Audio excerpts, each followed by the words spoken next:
स्वागतम India yearbook 2026 में prelims और मेंस के लिए सब कुछ यहाँ।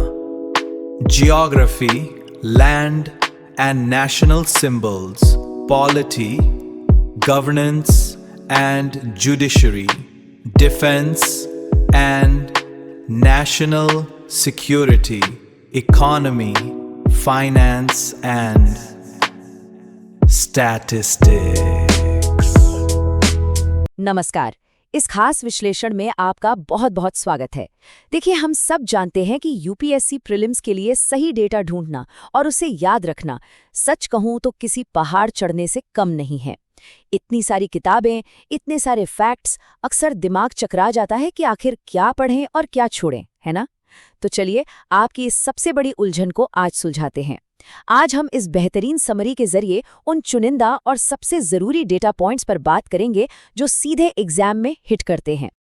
अब जरा सोचिए, एक तरफ है 736 पेजों वाली भारी भरकम इंडिया ईयरबुक, जानकारियों का एक अथाह समंदर, और दूसरी तरफ है हमारी ये स्मार्ट क्रिस्प समरी।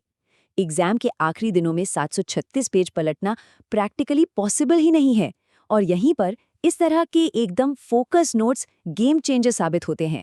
यही वो स्मार्ट स्ट्रैटेजी है जो आपकी 20 से भी ज्यादा मार्क्स पक्के कर सकती है। और यहाँ जो सबसे इंटरेस्टिंग नंबर निकल कर आता है वो है 178। अब आप सोच रहे होंगे कि ये 178 क्या है। खैर, ये कोई रैंडम नंबर नहीं है, बल्कि ये इस पूरी समरी का एग्जैक्ट पेज काउंट है। मतलब सारा गैर जरूरी स्टफ, वो सारी एक्स्ट्रा बातें जो एग्जाम में नहीं आती, उन्हें पूरी तरह से हटा दिया गया है। सिर्फ 178 पन्नों में वो सब कुछ निचोड़ कर रख दिया गया है जो आपके प्रीलिम्स के लिए मेक और ब्रेक साबित हो सकता है। बिल्कुल टू द पॉइंट। तो आज के इस क्विक रिवीजन का रोड मैप क्या होगा? हम मुख्य रूप से 4 चीजों पर फोकस करेंगे: फिजिकल ज्योग्राफी, हमारे 8 composite river basin, climate hazards, और आखिर में सबसे ट्रिकी पार्ट, डेमोग्राफिक्स और उससे जुड़े एग्जाम ट्रैप्स। तो चलिए बिना कोई वक्त गवाएं सीधे शुरू करते हैं।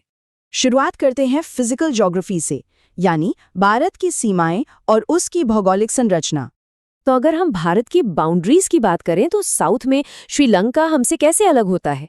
पाक स्ट्रेट और गल्फ ऑफ मन्नार के जरिए। इसके अलावा एडमिनिस्ट्रेटिव लेवल पर देश को 6 जोन्स में बांटा गया है: north, south, east, west, central और नॉर्थ ईस्ट। और हाँ, अभी हमारे पास 28 राज्य और 8 केंद्र शासित प्रदेश हैं। अब देखिए, ये बातें सुनने में बहुत ही बेसिक लगती हैं, है ना?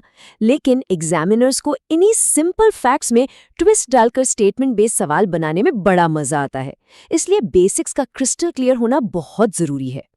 अब जरा भारत के 4 मेन फिजिकल फीचर्स को देखते हैं। नॉर्थ में हमारे पास विशाल हिमालय हैं।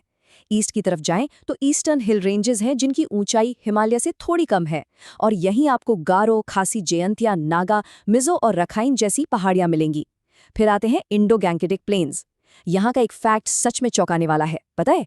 दिल्ली से बे ऑफ बंगाल तक जो लगभग 1600 किलोमीटर की दूरी है, उसमें एलिवेशन या ऊंचाई का ड्रॉप सिर्फ 200 मीटर है। मतलब ये मैदानी इलाके कितने ज्यादा फ्लैट हैं, इसका आप अंदाजा लगा सकते हैं। और आखिर में हमारा डेजर्ट रीजन, जो रन ऑफ कच्छ से शुरू होकर लूनी नदी के भी पार तक फैला हुआ है। अच्छा, हिमालय की बात हो और हम पासेस यानी दर्रों की बात ना करें, ऐसा तो हो ही नहीं सकता।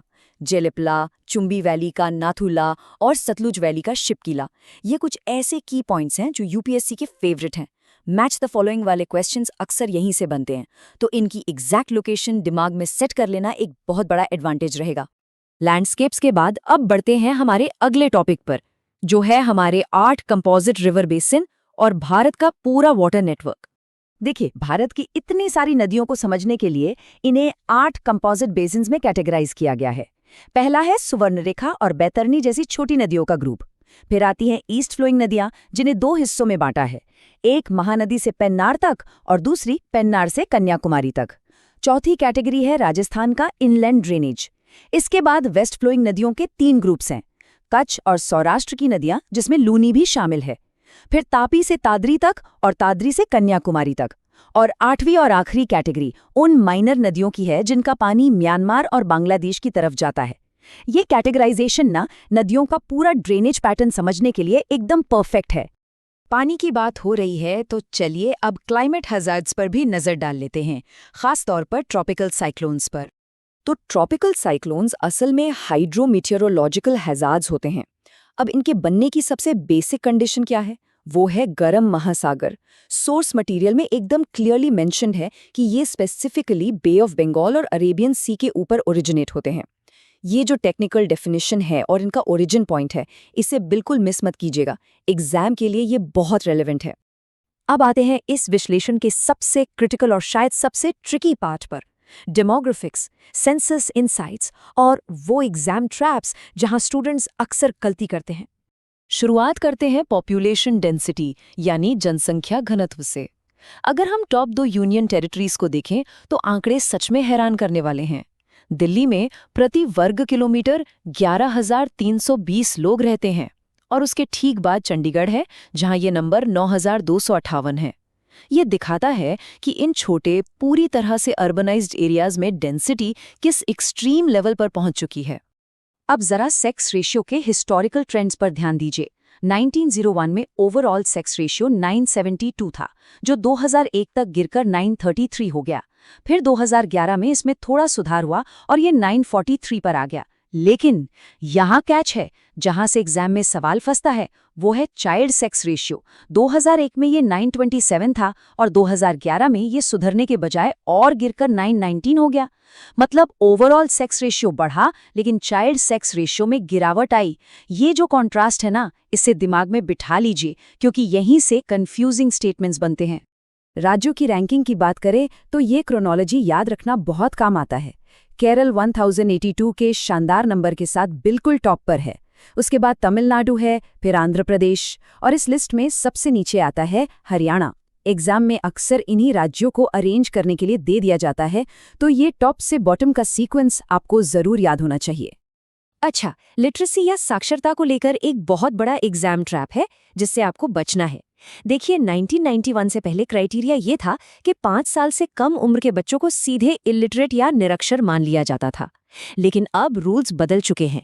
करंट क्राइटेरिया के हिसाब से 7 साल या उससे ज्यादा उम्र का कोई भी व्यक्ति जो समझ के साथ पढ़ और लिख सकता है, उसे साक्षर माना जाता है। तो ये जो 5 साल वर्सेस 7 साल वाला ट्रैप है, एग्जामिनर्स अक्सर इसका इस्तेमाल करते हैं। इसे लेकर बिल्कुल अलर्ट रहिएगा। लिटरेसी की ही बात चल रही है तो 2011 सेंसस के ये फाइनल और बहुत ही क्रूशल आंकड़े देख लेते हैं। हमारी ओवरऑल साक्षरता दर 73.0% है, लेकिन जब हम इसे मेल और फीमेल में डिवाइड करते हैं तो एक बड़ा गैप दिखता है। मेल लिटरेसी जहां 80.9% है, वहीं फीमेल लिटरेसी 64.6% पर है। पॉलिसी मेकिंग हो या फिर आपका एग्जाम, दोनों ही पर्सपेक्टिव से ये एक बहुत ही इंपॉर्टेंट डेटा पॉइंट है। तो आज हमने बहुत सारा इंपॉर्टेंट डेटा कवर किया और अब इस विश्लेषण को खत्म करने से पहले आपके लिए एक सोचने वाला सवाल छोड़कर जा रहा हूं। अभी हमने शिपकीला पास की बात की थी जो सतलुज वैली में है। सोचिए कि ये पास उन 8 कॉम्पोजिट रिवर बेसिन के नेटवर्क से कैसे कनेक्ट होता है। ज्योग्राफी और ड्रेनेज सिस्टम को इस तरह आपस में लिंक करके पढ़ेंगे तो फैक्ट्स कभी नहीं भूलेंगे। इस सवाल पर जरूर विचार कीजिएगा। इस विश्लेषण में हमारे साथ जुड़े रहने के लिए आपका बहुत बहुत शुक्रिया और आपकी तैयारी के लिए ऑल द बेस्ट। नमस्कार, आज के इस खास एक्सप्लेनर में आपका स्वागत है। आज हम बात करने वाले हैं आगामी परीक्षाओं के लिए सबसे अहम विषय की, राजव्यवस्था और कानून, यानी पॉलिटी एंड लॉ। हम उन हाई यील्ड फैक्ट्स को डिकोड करेंगे जो सीधे तौर पर आपकी मेरिट लिस्ट तय कर सकते हैं। तो चलिए बिना किसी देरी के शुरू करते हैं। अब देखिए, 700 से ज्यादा पन्नों के विशाल डॉक्यूमेंट को पढ़ना और उसमें से काम की जानकारी निकालना सच में एक बड़ा सिरदर्द है ना? लेकिन फिक्र मत कीजिए, इस एक्सप्लेनेर में हमने उस भारी भरकम डेटा को बिल्कुल सटीक पॉइंट्स में बदल दिया है। अगर आप इन्हें अच्छे से समझ लेते हैं तो प्रीलिम्स में आपके 20 से भी ज्यादा मार्क्स पक्के हो सकते हैं। हमारा पूरा फोकस सिर्फ उन्हीं चीजों पर रहेगा जो एग्जाम में सीधे सीधे पूछी जाती हैं। तो आज की हमारी चर्चा के 4 मुख्य पिलर्स कुछ इस तरह हैं। नागरिकता संशोधन अधिनियम, कुछ बेहद जरूरी संवैधानिक संशोधन, डिजिटल गवर्नेंस और आखिर में कानून मंत्रालय का पूरा स्ट्रक्चर। बस यही हमारा आज का रोड मैप है। चलिए सबसे पहले और सबसे चर्चित टॉपिक से शुरुआत करते हैं, नागरिकता संशोधन अधिनियम 2019, जिसने 1955 के मूल कानून के कई मापदंडों को पूरी तरह से बदल कर रख दिया। इस एक्ट को लेकर अक्सर काफी कंफ्यूजन रहता है, लेकिन एग्जाम के नजरिए से हमें सिर्फ 4 मेन पॉइंट्स पर फोकस करना है। पहला, 6 खास धार्मिक समुदाय हिंदू, सिख, बौद्ध, जैन, पारसी और ईसाई। दूसरा, 3 देश जहां से लोग आए हैं, अफगानिस्तान, बांग्लादेश और पाकिस्तान। तीसरा और सबसे ट्रिकी पॉइंट के कट ऑफ डेट, जो है 31 दिसंबर 2014, इसे बिल्कुल मत भूलिएगा। और चौथी शर्त ये है कि उनका पलायन धार्मिक उत्पीड़न की वजह से हुआ हो। बस एमसीक्यू सॉल्व करते वक्त आपको इन्हीं डिटेल्स की जरूरत पड़ेगी। अब आगे बढ़ते हैं अपने दूसरे सेक्शन की तरफ, महत्वपूर्ण संवैधानिक संशोधन। हाल ही में प्रतिनिधित्व को लेकर जो ऐतिहासिक बदलाव हुए हैं, उनसे सवाल बनना तो लगभग तय है। यहाँ हमें 2 बिल्कुल अलग-अलग अमेंडमेंट्स के नतीजों को समझना होगा। एक तरफ है 104वां संशोधन, जिसने SC/ST आरक्षण को तो 2030 तक के लिए बढ़ा दिया, लेकिन एंग्लो इंडियन समुदाय के लिए रिजर्व सीटों को खत्म कर दिया। आर्टिकल 334 में हुआ ये बदलाव बहुत ही क्रूशियल है। और वहीं दूसरी तरफ हमारे पास है 106वां संशोधन, जिसने प्रतिनिधित्व का एक बिल्कुल नया ही रास्ता खोल दिया है। और इसी 106वें संशोधन की जान है ये आंकड़ा 33%, जिसे हम महिला आरक्षण अधिनियम के नाम से भी जानते हैं। ये सिर्फ एक नंबर नहीं है दोस्तों, ये एक बहुत बड़ा ऐतिहासिक कदम है जो महिलाओं के लिए ठीक 1/3 सीटें रिजर्व करता है। लेकिन रुकिए, सिर्फ 33% याद कर लेना काफी नहीं है। सबसे ज्यादा जरूरी ये समझना है कि आखिर ये रिजर्वेशन लागू कहाँ-कहाँ होता है। तो इसका जवाब है लोकसभा में, सभी राज्यों की विधानसभाओं में और खास तौर पर राष्ट्रीय राजधानी क्षेत्र यानी दिल्ली की विधानसभा में। यूपीएससी अक्सर ऐसे ही स्पेसिफिक पॉइंट्स में फंसाता है, इसलिए इस लिस्ट को एकदम रट लीजिए। कानूनों और संशोधनों की बात तो हो गई। अब अपने तीसरे सेक्शन में बात करते हैं डिजिटल गवर्नेंस की। कैसे टेक्नोलॉजी हमारे सांसदों और न्यायपालिका के काम करने का तरीका बदल रही है, आइए देखते हैं। अब ये नेवा यानी नेशनल ई-विधान एप्लीकेशन क्या है? इसे सिर्फ कोई आम सॉफ्टवेयर समझने की भूल बिल्कुल मत कीजिएगा। ये डिजिटल इंडिया के तहत एक प्रॉपर मिशन मोड प्रोजेक्ट है। इसका अल्टीमेट गोल है हमारे विधायी निकायों को पूरी तरह से पेपरलेस बनाना और ट्रांसपेरेंसी लाना। और हाँ, सिर्फ विधायिका ही नहीं, न्यायपालिका में भी ई-कोर्ट्स मिशन मोड प्रोजेक्ट चल रहा है, जो अदालती मुकदमों के मैनेजमेंट को डिजिटल बनाकर एक बहुत बड़ी क्रांति ला रहा है। इस पूरे विजन का गाइडिंग प्रिंसिपल है एक राष्ट्र एक एप्लीकेशन। एग्जाम के नजरिए से यह एक बहुत ही हाई यील्ड पॉइंट है। इसका सीधा सा मतलब है कि पूरे देश की सभी विधानसभाओं और विधानमंडलों को डिजिटल रूप से एक ही प्लेटफॉर्म पर लेकर आना। ये हमारे सिस्टम को स्टैंडर्डाइज करने की दिशा में एक मास्टर स्ट्रोक है। और फाइनली हम आगे हैं अपने आखिरी सेक्शन पर, कानून और न्याय मंत्रालय। इन सभी बड़े बड़े कानूनों और डिजिटल सिस्टम्स को जो मंत्रालय संभालता है, चलिए उसकी जड़ें और उसका स्ट्रक्चर डिकोड करते हैं। भारत में कानून बनाने की शक्ति का एवोल्यूशन रातों रात नहीं हुआ है। ये एक लंबी यात्रा रही है। इसकी शुरुआत होती है 1833 के चार्टर एक्ट से। उसके बाद 1920 तक गवर्नर जनरल इन काउंसिल के पास ये पावर रही। फिर 1935 तक भारतीय विधानमंडल और उसके बाद आता है डोमिनियन विधानमंडल का दौर। और फाइनली 26 जनवरी 1950 को जब हमारा संविधान लागू हुआ, तो उसने आज के स्ट्रक्चर की नींव रखी, जहां कानून बनाने की पूरी पावर हमारी संसद के हाथों में दे दी गई। इतने लंबे इवोल्यूशन के बाद आज हमारा मॉडर्न कानून और न्याय मंत्रालय मुख्य रूप से 3 अलग-अलग विभागों में बटा हुआ है। और यही वो पावरफुल स्ट्रक्चर है जो सुप्रीम कोर्ट में 34 जजों की स्वीकृत क्षमता को मैनेज करता है। बिल्कुल ग्राउंड लेवल पर लोगों को त्वरित न्याय दिलाने के लिए ग्राम न्यायालयों की स्थापना देखता है, और यहाँ तक कि वोटर लिस्ट को आधार से जोड़ने वाले 2021 के इलेक्शन लॉज अमेंडमेंट जैसे बड़े और महत्वपूर्ण काम भी संभालता है। इन सभी फंक्शंस को एक साथ लिंक करके याद रखना आपके लिए बहुत जरूरी है। तो इस एक्सप्लेनर को खत्म करने से पहले मैं आपके लिए एक सवाल छोड़कर जा रहा हूँ। सोचकर देखिए, एक तरफ हमारे पास नेवा जैसे डिजिटल सिस्टम्स और चुनाव कानूनों में संशोधन है जो काम करने की स्पीड और ट्रांसपेरेंसी बढ़ा रहे हैं, और दूसरी तरफ 106वें संशोधन जैसे बदलाव हैं जो हमारी विधायिका का पूरा चेहरा बदल रहे हैं। तो ऐसे में 1950 में बना हमारा मूल संवैधानिक ढांचा आने वाले समय की इन तेज और अभूतपूर्व चुनौतियों के हिसाब से खुद को कैसे ढालेगा, इस पर जरूर विचार कीजिएगा। खैर, आज के एक्सप्लेनर में जुड़ने के लिए बहुत बहुत शुक्रिया। मुझे पूरी उम्मीद है कि ये हाई यील्ड फैक्ट्स आपकी तैयारी को एक सॉलिड बूस्ट देंगे। नमस्कार दोस्तों, आज के इस एक्सप्लेनर में आपका बहुत बहुत स्वागत है। देखिए, 2026 की यूपीएससी प्रीलिम्स नज़दीक आ रहे हैं और डिफेंस एक ऐसा टॉपिक है जहां से हर साल सवाल बनते ही बनते हैं। तो आज हम अपना पूरा फोकस रखेंगे डिफेंस अपडेट्स पर। बिना किसी गोलमोल बात के सीधे उन फैक्ट्स पर आते हैं जो आपके एग्जाम के लिए बिल्कुल मस्ट नो हैं। चलिए शुरू करते हैं। अब आगे बढ़ने से पहले जरा इस तस्वीर को देखिए। देश की नीतियां या पॉलिसीज असल में कैसे काम करती हैं, ये समझना बहुत ज़रूरी है। देखिए, जब तक आप हमारी पॉलिसी मेकिंग की इस ज़मीनी हकीकत को नहीं समझेंगे, तब तक डिफेंस स्ट्रैटेजी को डिकोड करना थोड़ा मुश्किल है। संसद में जो नीतियां बनती हैं ना, उनका सीधा असर हमारे बॉर्डर्स और मोर्चों पर दिखता है। ये बिल्कुल एक चेन रिएक्शन की तरह है। तो आज के हमारे 3 मेन पिलर्स होंगे। पहला, रणनीतिक संचालन यानी स्ट्रैटेजिक ऑपरेशंस। दूसरा, make in India defence policy. और तीसरा, हमारे मेन एयरबॉर्न प्लेटफॉर्म्स। हम ब्रॉड स्ट्रैटेजी से शुरू करेंगे और फिर सीधे हार्डवेयर तक जाएंगे। ट्रस्ट मी, नोट्स बनाने का इससे बेहतर तरीका कोई और नहीं हो सकता। चलिए सबसे पहले बात करते हैं स्ट्रेटेजिक ऑपरेशंस और डॉक्ट्रिन्स की। अब बैटलफील्ड पूरी तरह से बदल चुके हैं और हमें मल्टी डोमेन ऑपरेशंस के लिए तैयार रहना ही होगा। और इसी तैयारी का एक बहुत बड़ा हिस्सा है मिशन सुदर्शन चक्र। आपने इसके बारे में शायद सुना हो। प्रधानमंत्री जी ने स्वतंत्रता दिवस 2025 पर इसकी घोषणा की थी। इसके 2 बड़े और बहुत ही क्लियर टारगेट्स हैं। पहला, दुश्मनों की घुसपैठ को पूरी तरह से न्यूट्रलाइज करना, और दूसरा, हमारी अपनी ऑफेंसिव कैपेबिलिटीज को और ज्यादा शार्प करना। भगवान कृष्ण के सुदर्शन चक्र से प्रेरित ये मिशन ना आपके ऑब्जेक्टिव सवालों के लिए बहुत बहुत इंपॉर्टेंट है। इसे स्टार मार्क कर लीजिए। एक और टर्म जो आपको याद रखना है वो है रण संवाद। अब ध्यान दीजिएगा, अक्सर लोग इसे कोई मिलिट्री एक्सरसाइज समझ लेते हैं, पर असल में ऐसा नहीं है। ये महू में हुआ एक बहुत ही सीरियस फोरम था जहां विदेशी डेलीगेट्स के साथ सिर्फ और सिर्फ मिलिट्री एक्सपर्ट्स और प्रैक्टिशनर्स ने वॉरफेयर यानी युद्ध कला पर गहरी चर्चा की। तो अगर एग्जाम में रण संवाद आए तो याद रखिएगा कि ये कोई ड्रिल नहीं बल्कि एक इंटेलेक्चुअल डायलॉग है।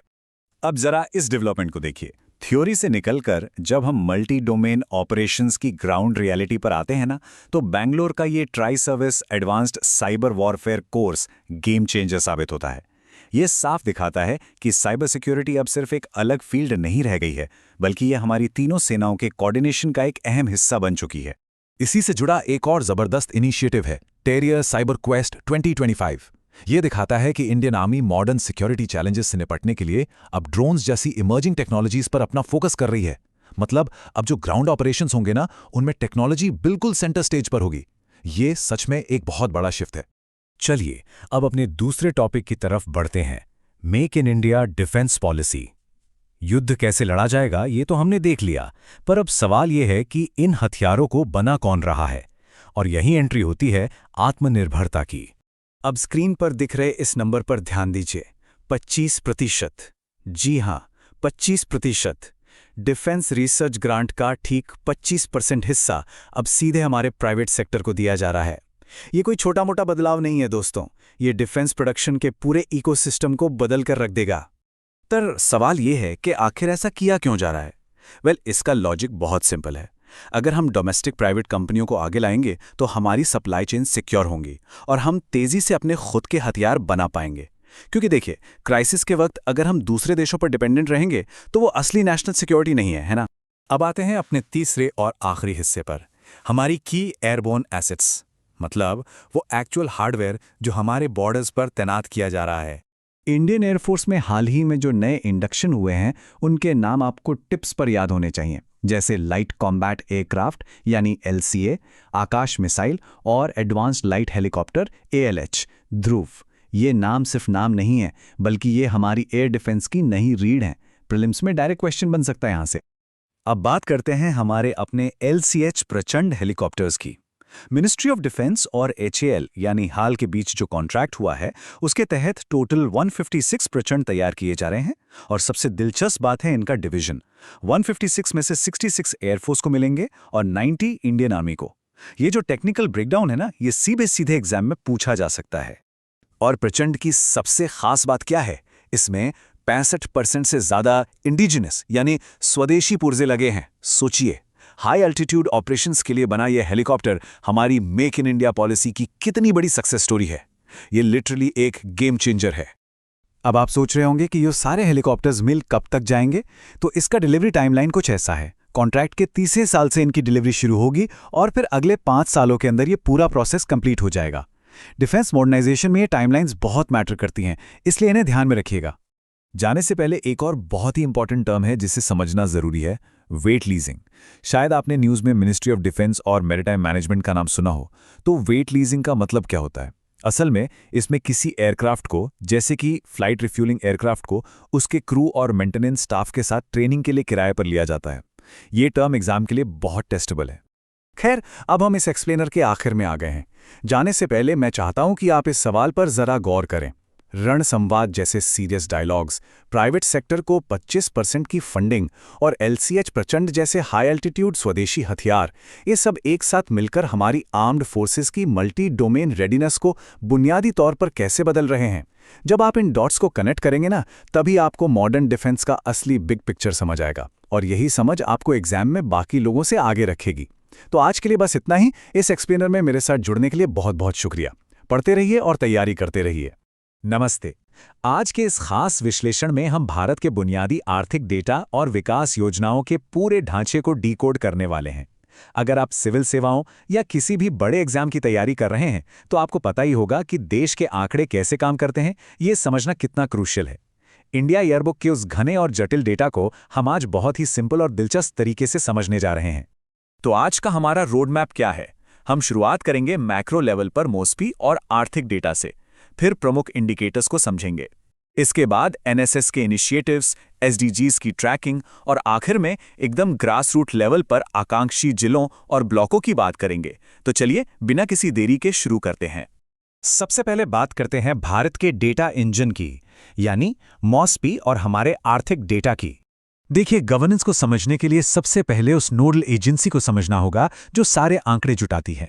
1999 में बनी मॉस्पी की संरचना को देखें तो ये मुख्य रूप से 3 पिलर्स पर खड़ी है: सांख्यिकी विंग, कार्यक्रम कार्यान्वयन विंग, और इन सब में सबसे अहम है राष्ट्रीय सांख्यिकी आयोग या NSC।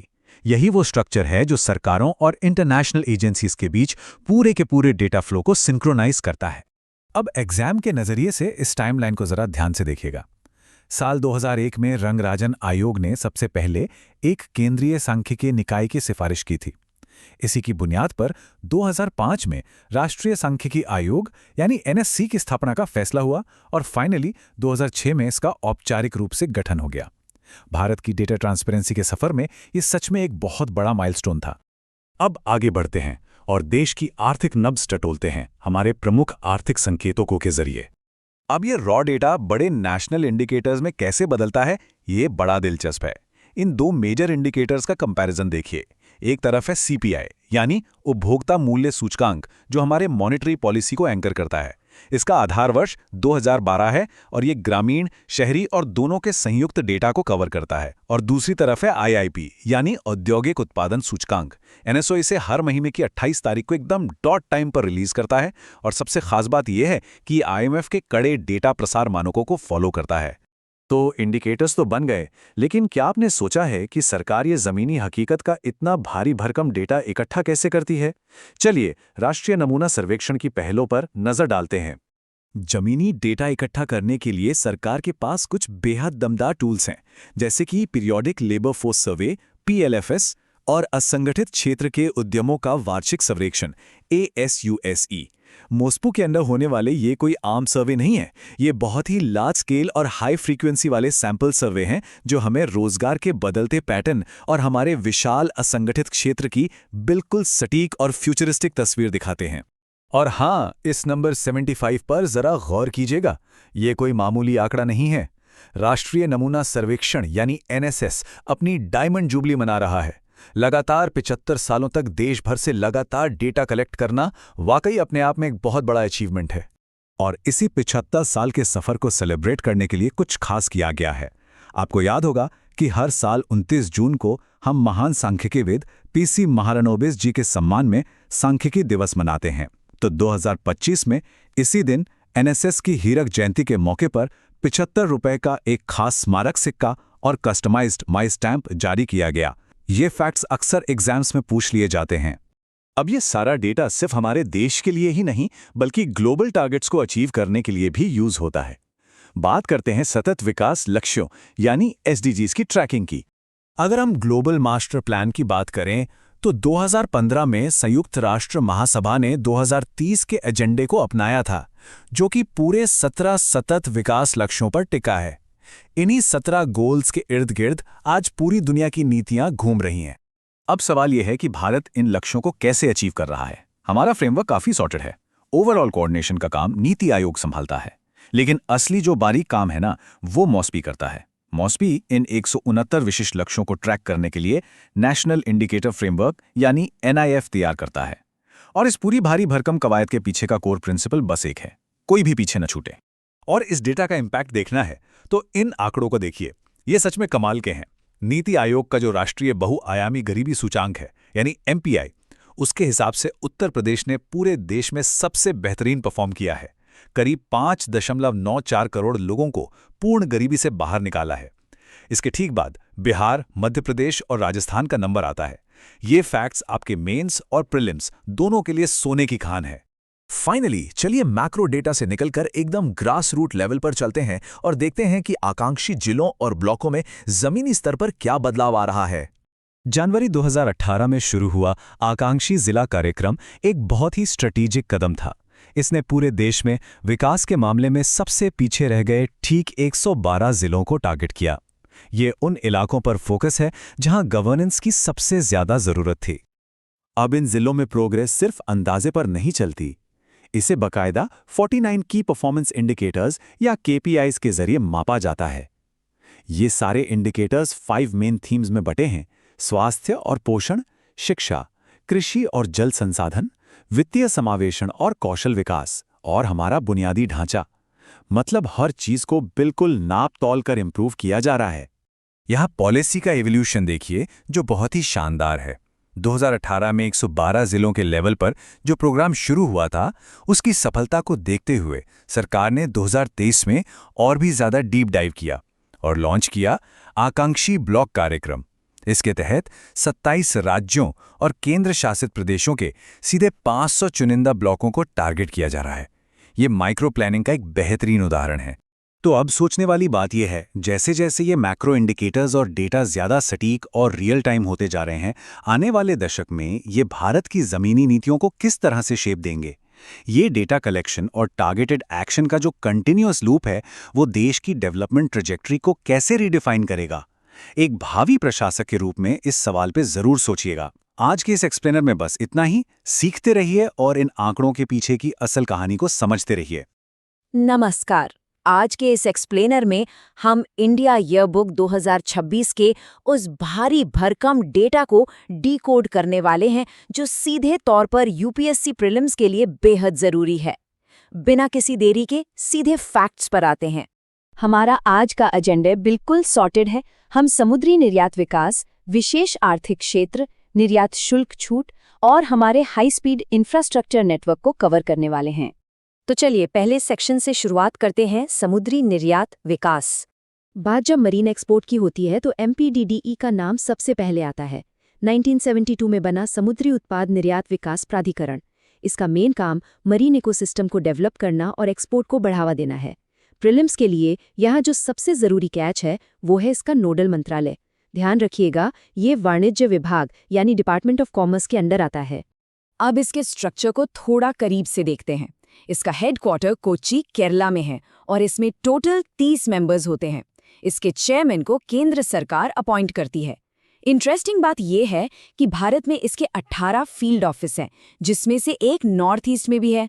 और ग्लोबल प्रेजेंस की बात करें तो न्यूयॉर्क और जापान से लेकर नई दिल्ली तक इसके ट्रेड प्रमोशन ऑफिस मौजूद हैं।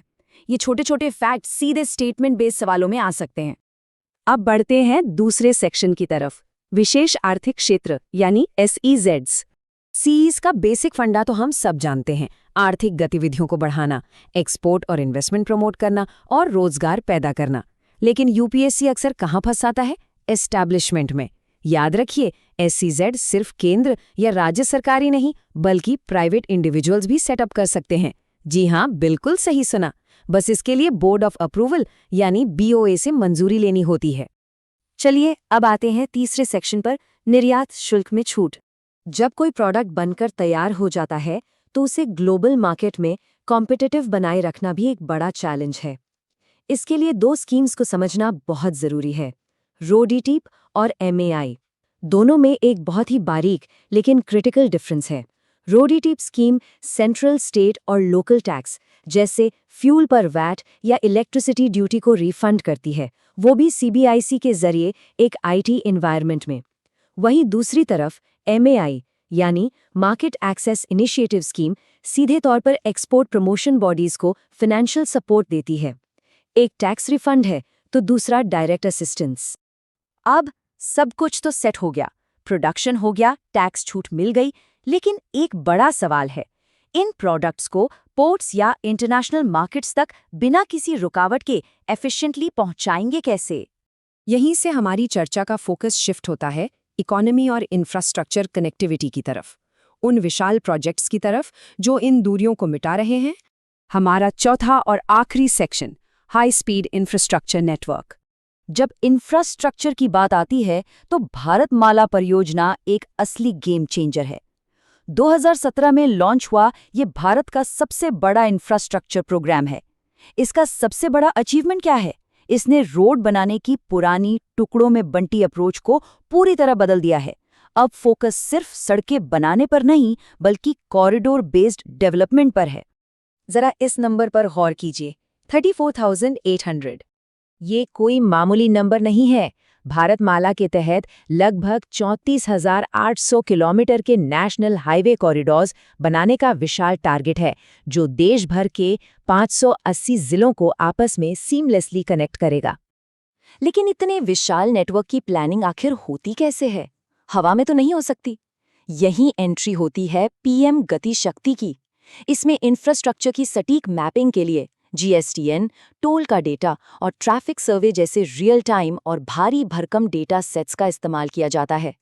यानी हर एक योजना पूरी तरह से डेटा ड्रिवन है। अब एक और अहम साल की तरफ देखते हैं, 2047। 2047 तक भारत की कनेक्टिविटी के लिए एक बहुत ही एम्बिशियस टारगेट सेट किया गया है। विजन ये है कि देश की 98% आबादी हाई स्पीड कॉरिडोर से सिर्फ 100 किलोमीटर के दायरे में रहे।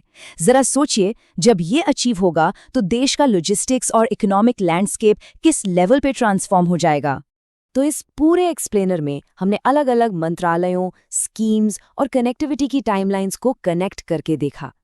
अब सोचने वाली बात यह है कि क्या इस तरह से स्ट्रक्चर्ड और विजुअल डेटा पर अपनी पकड़ मजबूत करके हम प्रीलिम्स के उस अनप्रिडिक्टेबल पेपर में अपने मार्क्स पक्के नहीं कर सकते? बिल्कुल कर सकते हैं। बस ऐसे ही कंसेप्ट्स को कनेक्ट करते रहिए और सीखते रहिए। नमस्कार।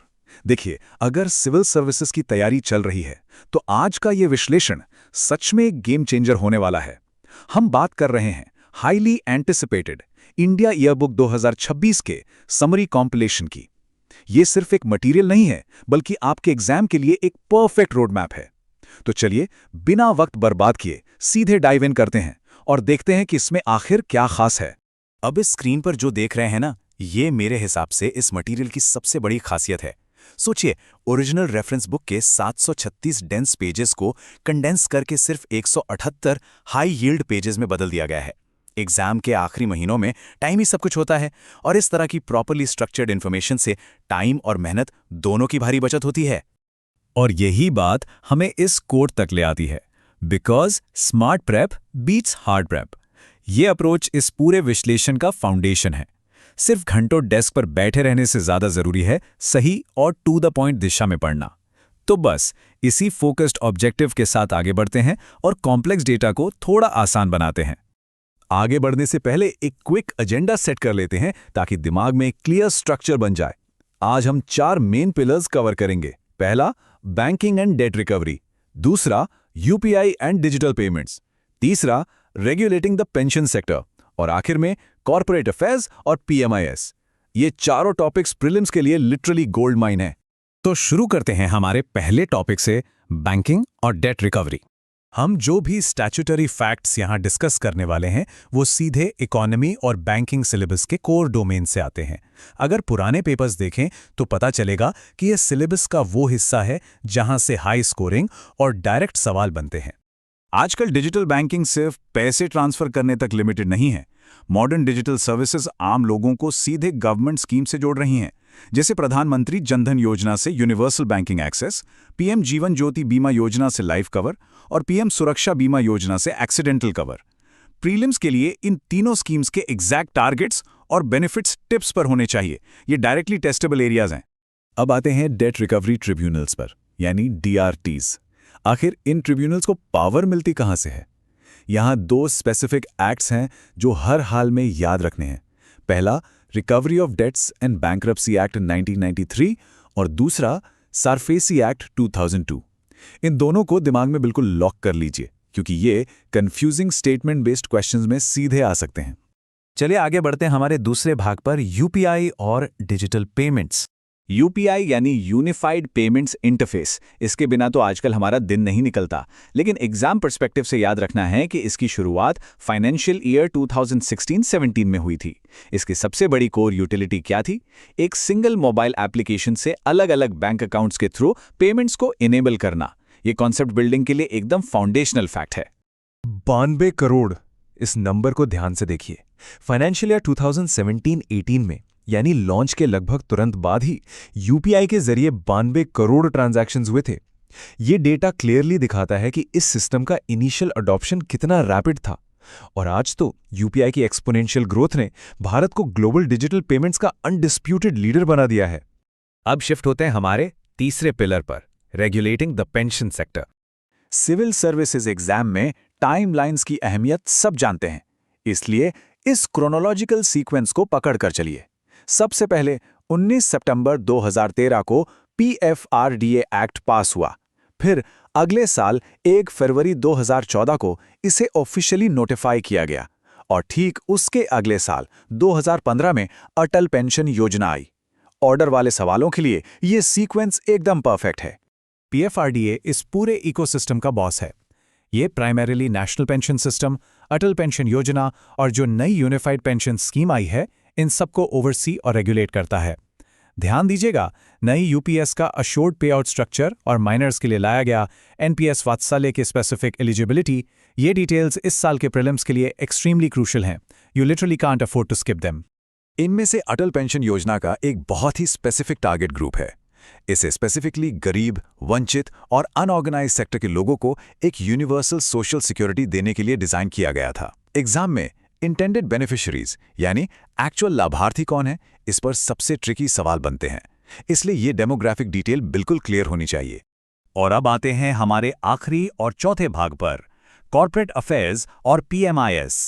ईज ऑफ डूइंग बिजनेस के साथ साथ ease of exiting a business भी बहुत मायने रखता है। कंपनीज की वॉलंटरी वाइंडिंग अप को फास्ट ट्रैक करने के लिए एक नया सिस्टम लाया गया। इसे 1 मई 2023 को मानेसर कैंपस में ऑपरेशनलाइज किया गया। ये स्पेसिफिक ज्योग्राफिकल और chronological data point rapid retention के लिए बढ़िया काम आता है। अब बात करते हैं बजट 2024-25 की एक मैसिव अनाउंसमेंट की, प्राइम मिनिस्टर्स इंटर्नशिप स्कीम यानी PMIS। इसका टारगेट अगले 5 सालों में टॉप 500 कंपनीज के अंदर 1 करोड़ युवाओं के लिए अपॉर्चुनिटीज क्रिएट करना है। यहां एक इंटरेस्टिंग कैच है, इस योजना में स्टाइपेंड स्ट्रक्चर बेहद महत्वपूर्ण है, क्योंकि फंडिंग का एक बड़ा हिस्सा कंपनीज के कॉर्पोरेट सोशल रिस्पॉन्सिबिलिटी यानी CSR फंड से आएगा। ये लिंक समझना जरूरी है। किसी भी बड़े लक्ष्य की शुरुआत एक पायलट प्रोजेक्ट से होती है। FY 24-25 के इस पायलट प्रोजेक्ट को 3 अक्टूबर 2024 को लॉन्च किया गया। खास बात यह है कि इसका पोर्टल 12 अलग-अलग भाषाओं में काम करता है। इनिशियल फेज का एग्जैक्ट टारगेट 1.25 लाख इंटर्नशिप्स का रखा गया है। यहाँ यूथ की एज और एजुकेशन एलिजिबिलिटी से लेकर कंपनीज के आइडेंटिफिकेशन क्राइटेरिया तक सब ग्राउंड लेवल एग्जीक्यूशन के इंपॉर्टेंट फैक्ट्स हैं। तो इससे पहले कि हम ये विश्लेषण खत्म करें, एक क्विक एक्टिव रिकॉल टेस्ट लेते हैं। वो कौन से 2 स्पेसिफिक एक्ट्स थे जो डेट रिकवरी ट्राइब्यूनल्स को शक्ति देते हैं, और अटल पेंशन योजना एग्जैक्टली किस साल में शुरू की गई थी? अगर इन कॉन्सेप्ट्स का जवाब तुरंत याद आ गया ना, तो इस सेशन ने अपना काम कर दिया। बस ऐसे ही फैक्ट्स को शार्प रखिए और स्मार्टली प्रेप करते रहिए। क्या आने वाले एग्जाम्स में तैयारी ऐसी ही टारगेटेड और डेटा ड्रिवन रहेगी? नमस्कार। यूपीएससी प्रीलिम्स की तैयारी में लेबर, स्किल डेवलपमेंट और एम्प्लॉयमेंट कुछ ऐसे टॉपिक्स हैं जो अक्सर गेम चेंजर साबित होते हैं। आज के इस खास विश्लेषण में हम इंडिया ईयर बुक 2026 के समरी डेटा को डिकोड करने वाले हैं। हमारा फोकस सिर्फ और सिर्फ उन सटीक तथ्यों पर होगा जो सीधे परीक्षा में पूछे जाते हैं। ओरिजिनल किताब के 736 पन्नों के भारी भरकम डेटा में उलझने का अब कोई मतलब नहीं है। स्मार्ट स्ट्रैटेजी यही है कि इस समरी का इस्तेमाल करके केवल हाई यील्ड डेटा पॉइंट्स पर वार किया जाए। कम समय में मैक्सिमम आउटपुट निकालने का यही सबसे बेहतरीन तरीका है। तो चलिए जल्दी से आज के एजेंडे पर नजर डालते हैं। हमारी चर्चा मुख्य रूप से 5 पिलर्स पर टिकी है: रोजगार सृजन, महामारी के दौरान जॉब रिकवरी, सोशल सिक्योरिटी और पेंशन, स्किल डेवलपमेंट और आखिर में लेबर पोर्टल्स। ये पांचों एरियाज प्रीलिम्स के लिए बिल्कुल हॉट टॉपिक्स हैं। आइए सीधे अपने पहले टॉपिक पर चलते हैं, एम्प्लॉयमेंट जनरेशन यानी रोजगार सृजन। और यहाँ हमारी लिस्ट में सबसे ऊपर है प्रधानमंत्री विकसित भारत रोजगार योजना, जिसे हम शॉर्ट में PMVBRY भी कहते हैं। इसका मेन टारगेट मैन्युफैक्चरिंग जैसे कोर सेक्टर्स में भारी मात्रा में नौकरियां पैदा करना है। जरा इस नंबर पर गौर कीजिए, 3.5 करोड़ नई नौकरियां। ये कोई हवाई बात नहीं है, बल्कि PMVBRY के तहत अगले 2 सालों के लिए सेट किया गया एक बहुत ही स्पेसिफिक टारगेट है। और हम जानते हैं कि यूपीएससी अक्सर ऐसे ही महत्वाकांक्षी और सटीक लक्ष्यों को सीधे स्टेटमेंट्स में पूछ लेता है। अब इस योजना के कोर फैक्ट्स क्या हैं? सबसे पहले इसकी लॉन्च डेट याद रखिए, 15 अगस्त 2025। इसके तहत पहले बार नौकरी पाने वालों को 15,000 रुपये तक की 1 महीने की वेज यानी सैलरी दी जाती है। इतना ही नहीं, एम्प्लॉयर्स को भी एक्स्ट्रा रोजगार देने पर 2 साल का इंसेंटिव मिलता है। और हाँ, सबसे बड़ी बात, मैन्युफैक्चरिंग सेक्टर के लिए ये फायदा अगले 2 और सालों तक के लिए बढ़ा दिया गया है। एग्जाम में फंसाने के लिए यही फैक्चुअल लिमिट्स इस्तेमाल होती हैं। चलिए अब बात करते हैं अपने दूसरे विषय की, महामारी के दौरान जॉब रिकवरी।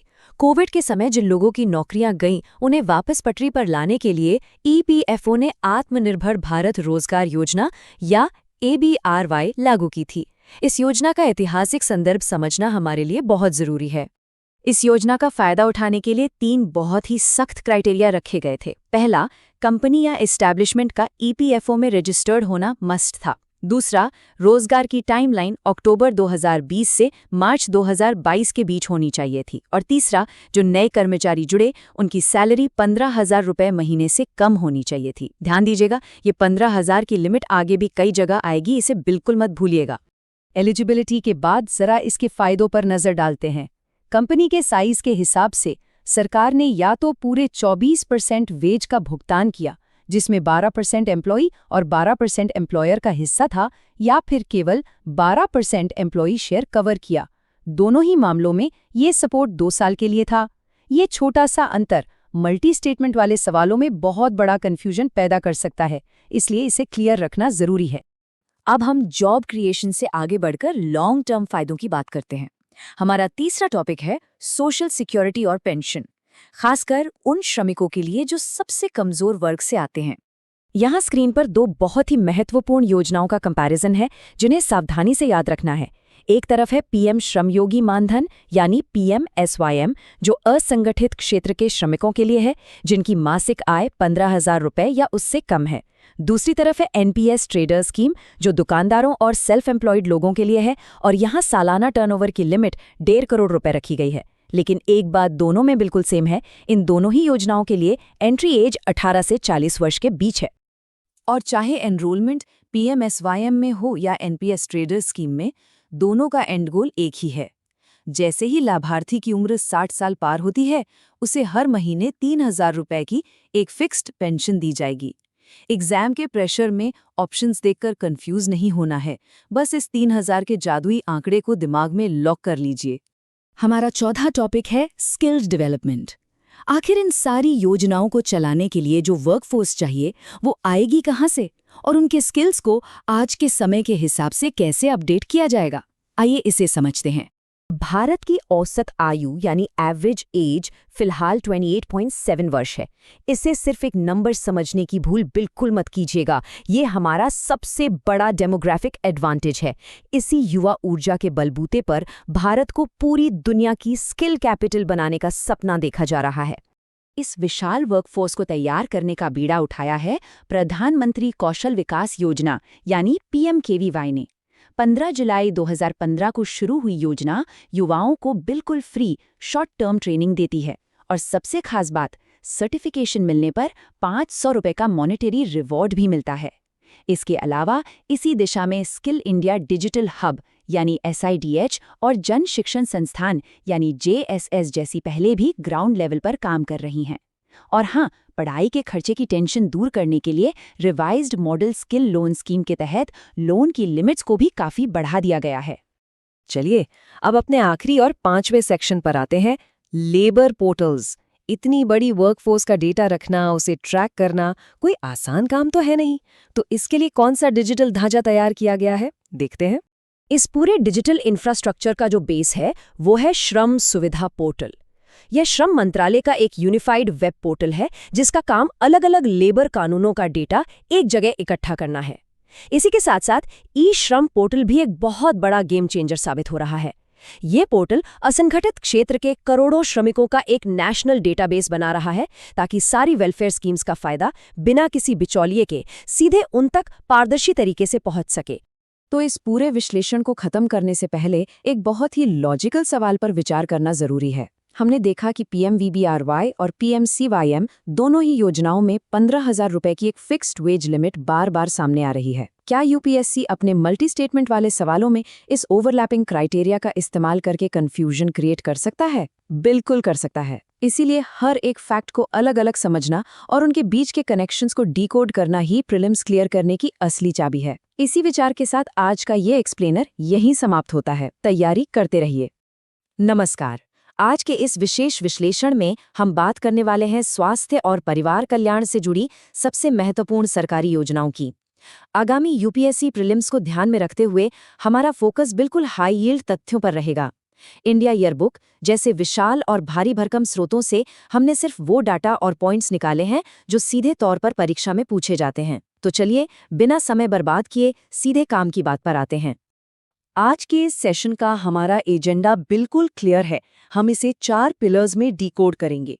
पहला, हेल्थ केयर कवरेज और उसकी फंडिंग। दूसरा, डिजिटल मैटरनल हेल्थ आउटरीच। तीसरा, भारत में TB नियंत्रण के प्रयास। और आखिर में वेक्टर बॉर्न डिजीज कंट्रोल। तो चलिए अपने पहले टॉपिक से शुरुआत करते हैं, जो है हेल्थ केयर कवरेज और फंडिंग। अब आयुष्मान भारत के बारे में हम सब ने सुना है, राइट? ये सेकेंडरी और टर्जरी हॉस्पिटलाइजेशन को कवर करता है। लेकिन प्रीलिम्स में फंसाने वाले पॉइंट्स कौन से हैं? ध्यान दीजिए। अस्पताल में भर्ती होने से ठीक 3 दिन पहले और छुट्टी मिलने के 15 दिनों बाद तक का खर्च इसमें पूरी तरह कवर होता है। दूसरी बात, इसमें परिवार के आकार, उम्र या लिंग की कोई सीमा यानी कैप नहीं है। और हाँ, ये पूरी तरह से पोर्टेबल है, मतलब देश के किसी भी हिस्से में इसका लाभ उठाया जा सकता है। इसके फंडिंग स्ट्रक्चर को लेकर अक्सर काफी कंफ्यूजन रहता है। सामान्य राज्यों के लिए केंद्र और राज्य का अनुपात 60-40 है।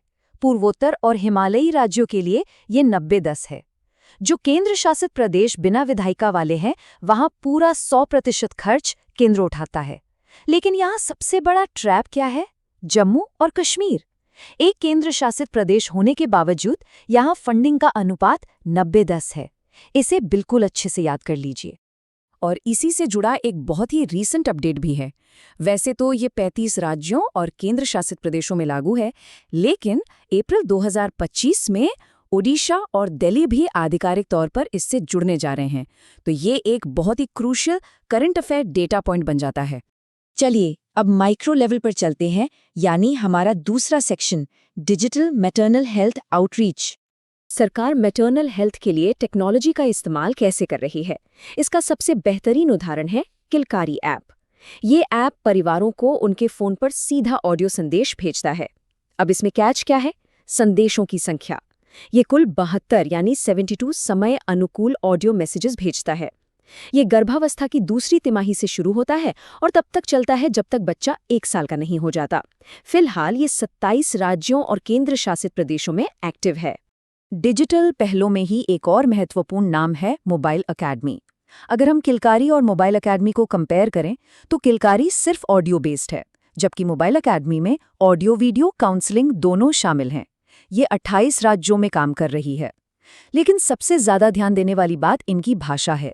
ये दोनों प्लेटफॉर्म सिर्फ 4 भाषाओं में उपलब्ध हैं: हिंदी, अंग्रेजी, तेलुगु और कन्नड़।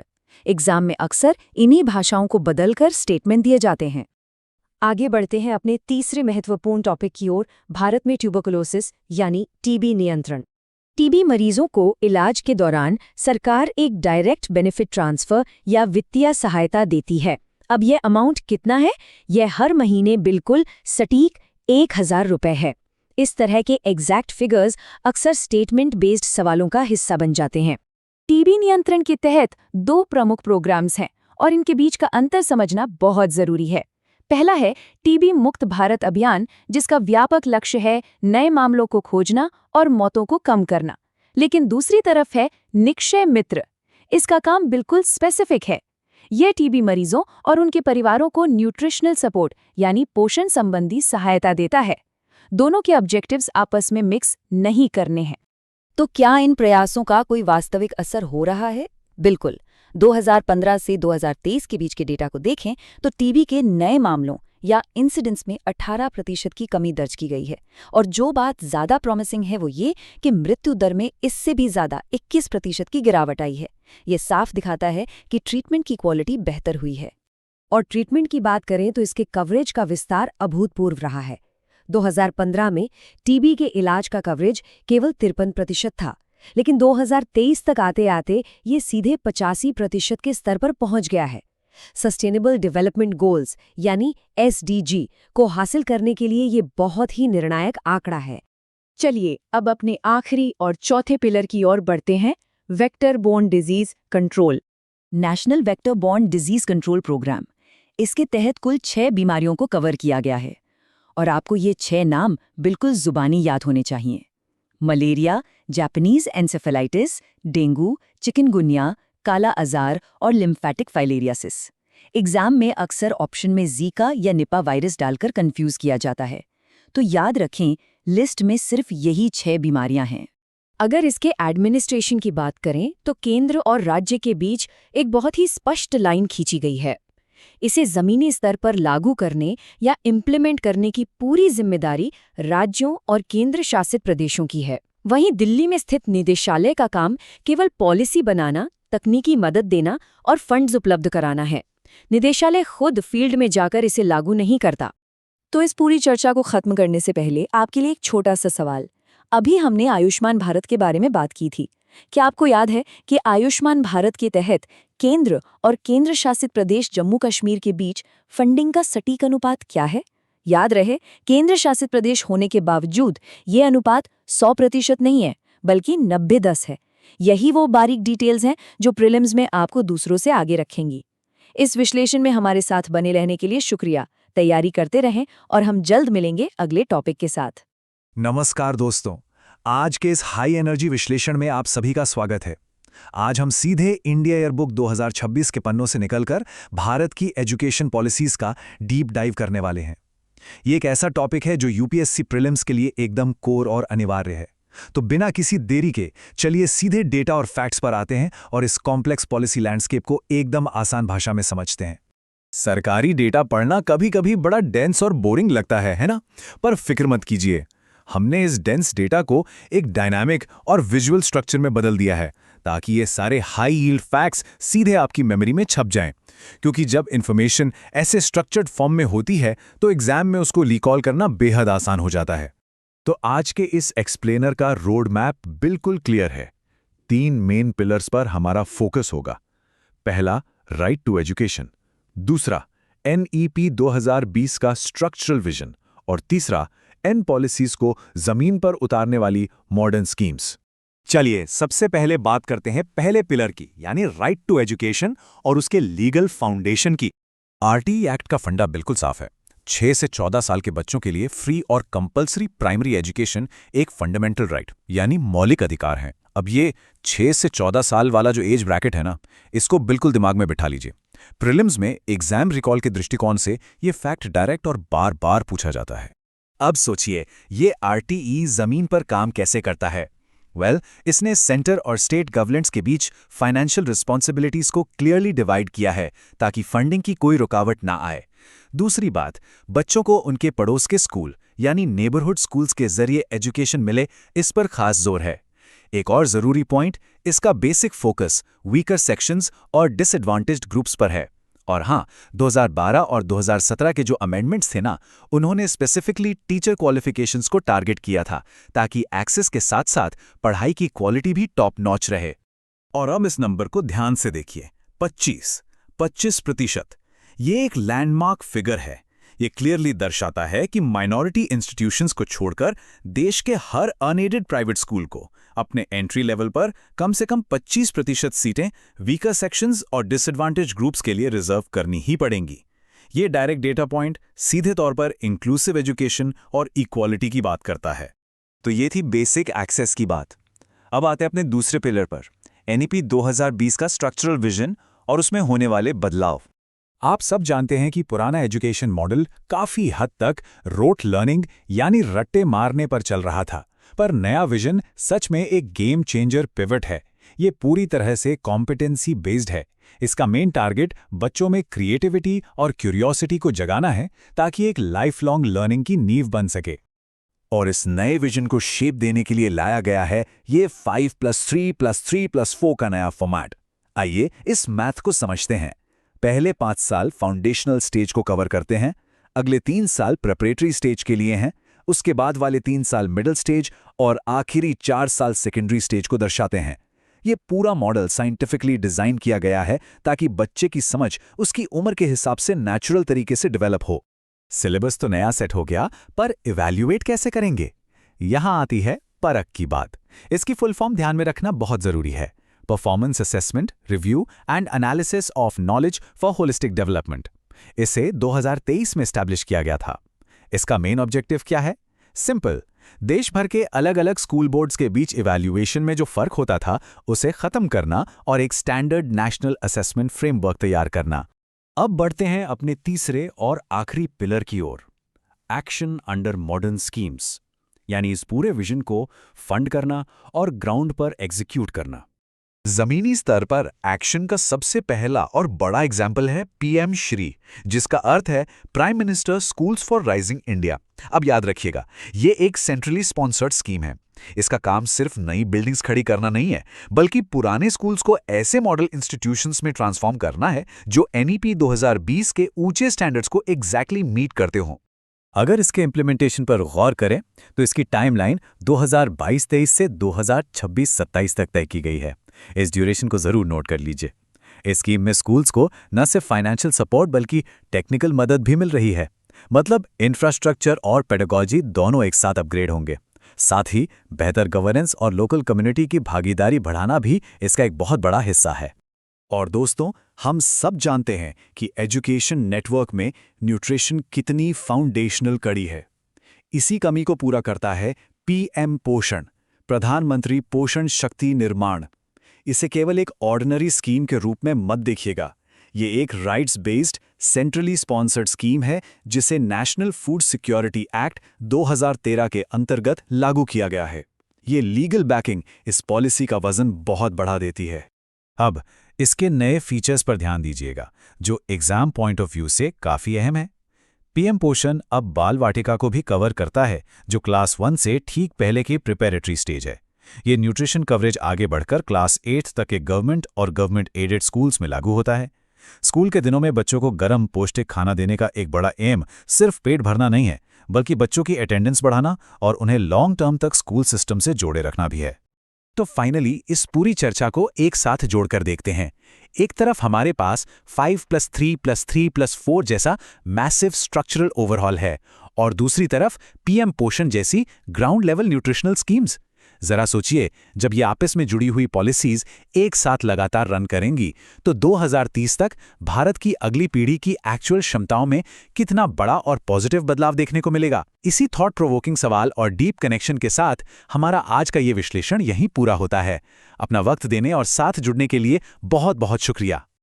नमस्ते दोस्तों, यूपीएससी प्रीलिम्स की तैयारी किसी महासागर को पार करने जैसी है ना। और इसमें सबसे बड़ी चुनौती होती है सरकारी योजनाओं के उन बारीक तथ्यों को याद रखना। खैर कोई बात नहीं, आज के इस एक्सप्लेनर का हमारा टारगेट बिल्कुल साफ है। हम इंडिया ईयरबुक 2026 से चुनी हुई कुछ बहुत ही महत्वपूर्ण कल्याणकारी योजनाओं के अहम डेटा को डीकोड करेंगे और उन्हें विजुअल तरीके से आपके दिमाग में ऐसे लॉक करेंगे कि एग्जाम हॉल में कोई कंफ्यूजन ही ना रहे।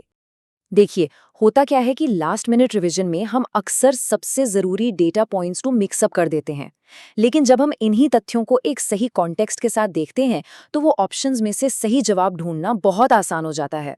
तो बस आज का हमारा पूरा फोकस इसी स्मार्ट और सटीक रिवीजन पर रहने वाला है। चलिए फटाफट आज का एजेंडा देख लेते हैं। हम इसे 3 हिस्सों में बांटकर चलेंगे। पहला, अनुसूचित जाति कल्याण, जिसमें श्रेयस और पीएम अजय स्कीम्स आएंगी। दूसरा, जनजातीय कल्याण और पीवीटीजी। और तीसरा, सामान्य सामाजिक सहायता से जुड़ी योजनाएं।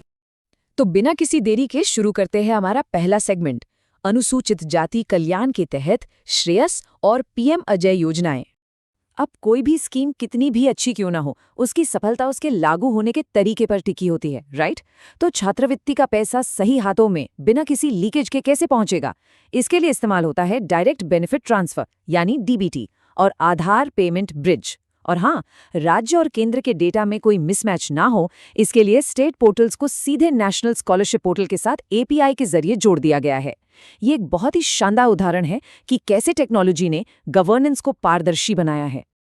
अच्छा, एक बात बताइए, अक्सर ये जो अम्ब्रेला स्कीम्स होती हैं ये बहुत कंफ्यूज करती है ना। अब श्रेयस को ही ले लीजिए, ये एक सेंट्रल सेक्टर योजना है, मतलब 100% फंडिंग केंद्र से।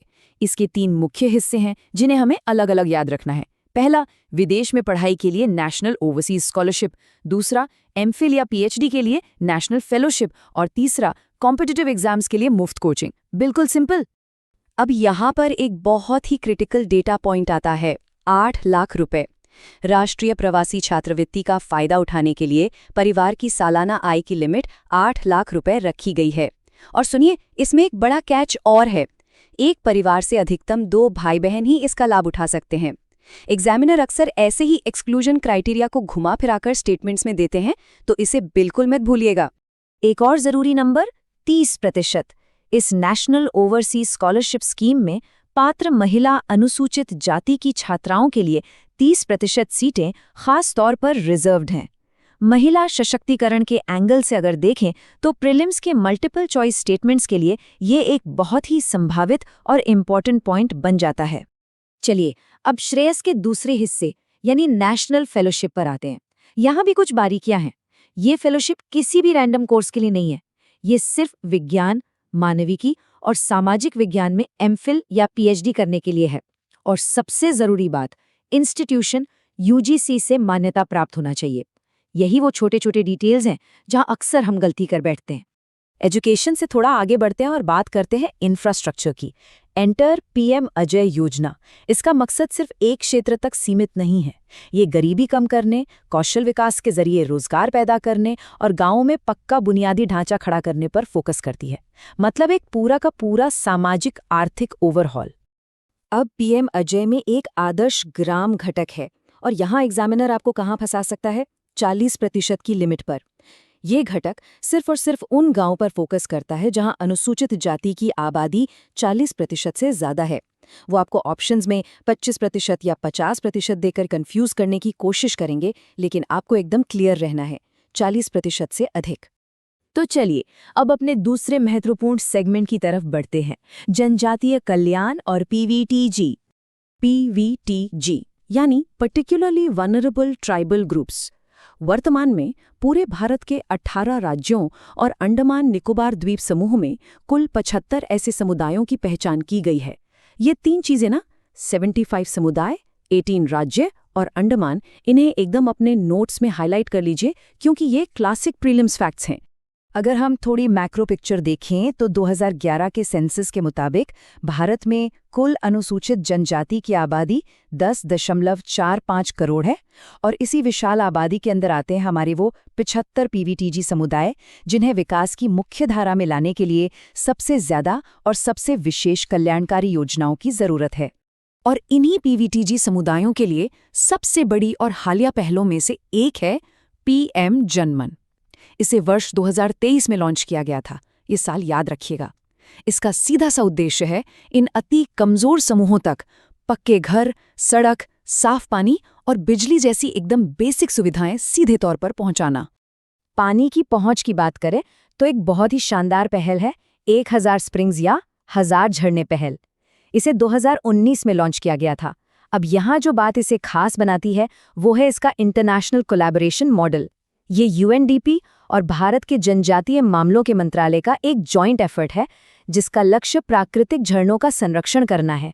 ये इंटरनेशनल और डोमेस्टिक पार्टनरशिप वाला एंगल पक्का एग्जाम में पूछा जा सकता है। अब आते हैं हमारे तीसरे और आखिरी सेगमेंट पर, सामान्य सामाजिक सहायता योजनाएं। एनएसएपी यानी राष्ट्रीय सामाजिक सहायता कार्यक्रम, इसकी टाइमलाइन समझना काफी दिलचस्प है। इसे 1995 में एक केंद्र प्रायोजित योजना यानी सीएसएस के रूप में शुरू किया गया था। लेकिन आज के कॉन्टेक्स्ट में आपको जो सबसे इम्पोर्टेंट फैक्ट याद रखना है वो ये है कि अब ये गरीब परिवारों को 100% केंद्रीय सहायता प्रदान करती है। पूरी की पूरी 100% सेंट्रल फंडिंग, ये फंडिंग स्ट्रक्चर सीधे स्टेटमेंट के रूप में आ सकता है। अब सवाल ये है कि एनएसएपी का फायदा मिलता किसे है? इसके लक्षित लाभार्थी कौन है? मुख्य रूप से 4 कैटेगरीज हैं: बेसहारा बुजुर्ग व्यक्ति, विधवाएं, विकलांग व्यक्ति और ऐसे परिवार जिन्होंने अपने मुख्य कमाने वाले सदस्य को खो दिया है। इन सबसे संवेदनशील वर्गों को सीधा वित्तीय सपोर्ट दिया जाता है। अच्छा, जाते जाते एक छोटा सा लेकिन अहम डिजिटल गवर्नेंस टूल भी देख लेते हैं, मेरी सड़क मोबाइल एप्लीकेशन। अगर कल्याणकारी योजनाओं में पारदर्शिता लानी है तो ये टूल बहुत काम का है। ये आम नागरिकों को सड़कों के निर्माण और क्वालिटी पर सीधे फीडबैक देने और अपनी शिकायत दर्ज कराने की पावर देता है। तो दोस्तों, आज हमने एजुकेशन, इंफ्रास्ट्रक्चर और सोशल सिक्योरिटी से जुड़ी कई योजनाओं का बारीकी से विश्लेषण किया। लेकिन इन सारे डेटा और फैक्ट्स से परे एक बहुत बड़ा सवाल खड़ा होता है, क्या इन सभी अलग अलग लक्षित योजनाओं के एक साथ मिलने से सच में हमारी सबसे कमजोर आबादी के बीच का जो सामाजिक आर्थिक फासला है वो हमेशा के लिए भर पाएगा? ये सोचने वाली बात है ना। खैर, पॉलिसीज के इसी इम्पैक्ट पर विचार करना ही एक सीरियस एस्पिरेंट की निशानी है। आज के इस एक्सप्लेनर में जुड़ने के लिए बहुत बहुत धन्यवाद। ऐसे ही सीखते रहिए और फैक्ट्स को स्मार्ट तरीके से विजुअलाइज करते रहिए। नमस्कार, आज के इस नीति विश्लेषण में हम सीधे बात करेंगे भारत के कृषि ढांचे और हमारी विशाल खाद्य वितरण प्रणाली की। ये पूरा सफर खेत में बीज बोने से पहले मिलने वाली आर्थिक मदद से शुरू होकर देश के 80 करोड़ नागरिकों की थाली तक कैसे पहुंचता है, चलिए इस पूरी पॉलिसी पाइपलाइन को गहराई से डिकोड करते हैं। चलिए बिना समय बर्बाद किए इस पर नजर डालते हैं। इस पूरी प्रक्रिया को समझने के लिए हमने इसे 5 स्पष्ट चरणों में बांटा है। सबसे पहले किसानों के लिए प्रत्यक्ष वित्तीय सहायता, फिर कृषि ढांचे का डिजिटलीकरण, उसके बाद आत्मनिर्भरता और विकास, फिर न्यूनतम समर्थन मूल्य यानी एमएसपी का ढांचा और अंत में हमारे खाद्य आपूर्ति श्रृंखला का अनुकूलन। तो शुरुआत करते हैं पहले चरण से, किसानों के लिए प्रत्यक्ष वित्तीय सहायता। खेती में सबसे बड़ी चुनौती शुरुआत में ही होती है, पूंजी की और रिस्क की। जमीनी स्तर पर सरकार इसे कैसे संभालती है, आइए देखते हैं। अब ये जो 6000 रुपए का आंकड़ा है ना, ये सिर्फ एक नंबर नहीं है, ये पीएम किसान योजना का आधार है। इस सेंट्रल सेक्टर स्कीम के तहत सभी भूमिधारक किसान परिवारों को हर साल 6000 रुपए की सीधी इनकम सपोर्ट दी जाती है।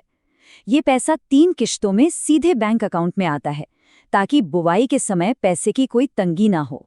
इनकम सपोर्ट के बाद बात आती है रिस्क कवर की। प्रधानमंत्री फसल बीमा योजना यानी PMFBY का दायरा काफी बड़ा है। ये सिर्फ बाढ़ या सूखे जैसे पारंपरिक मौसम के खतरों को ही कवर नहीं करता। दिलचस्प बात यह है कि इसमें बादल फटने जैसे स्थानीय जोखिम, फसल कटाई के बाद का नुकसान और यहाँ तक कि अगर किसान बुवाई ही ना कर पाएं तो उन स्थितियों को भी शामिल किया गया है। ये खेती को बचाने का एक बहुत ही व्यापक सेफ्टी नेट है। अब बात करते हैं क्रेडिट की, और यहाँ यूनियन बजट 2025 का एक बहुत ही क्रूशियल अपडेट है। किसान क्रेडिट कार्ड यानी केसीसी योजना के तहत मॉडिफाइड इंटरेस्ट सबवेंशन स्कीम में लोन की लिमिट को 3 लाख रुपए से बढ़ाकर सीधा 5 लाख रुपए कर दिया गया है। इसका सीधा सा मतलब है कि किसानों के पास अब वर्किंग कैपिटल के लिए ज्यादा और सस्ता संस्थागत लोन मौजूद है।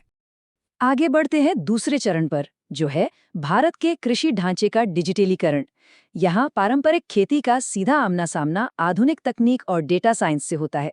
सरकार की डिजिटल महत्वाकांक्षा कितनी विशाल है, ये इस नंबर से पता चलता है। 11 करोड़। एग्री स्टैक के तहत 2026-27 तक इतने ही फार्मा आईडीज बनाने का लक्ष्य रखा गया है। इस नेशनल डिजिटल डेटाबेस का विजन ये है कि देश के हर एक खेत का रियल टाइम और एकदम सटीक फसल डेटा हमारे पास हो। इसी डिजिटल पहल का एक गेम चेंजर हिस्सा है कृषि DSS, जिसे अगस्त 2024 में लॉन्च किया गया।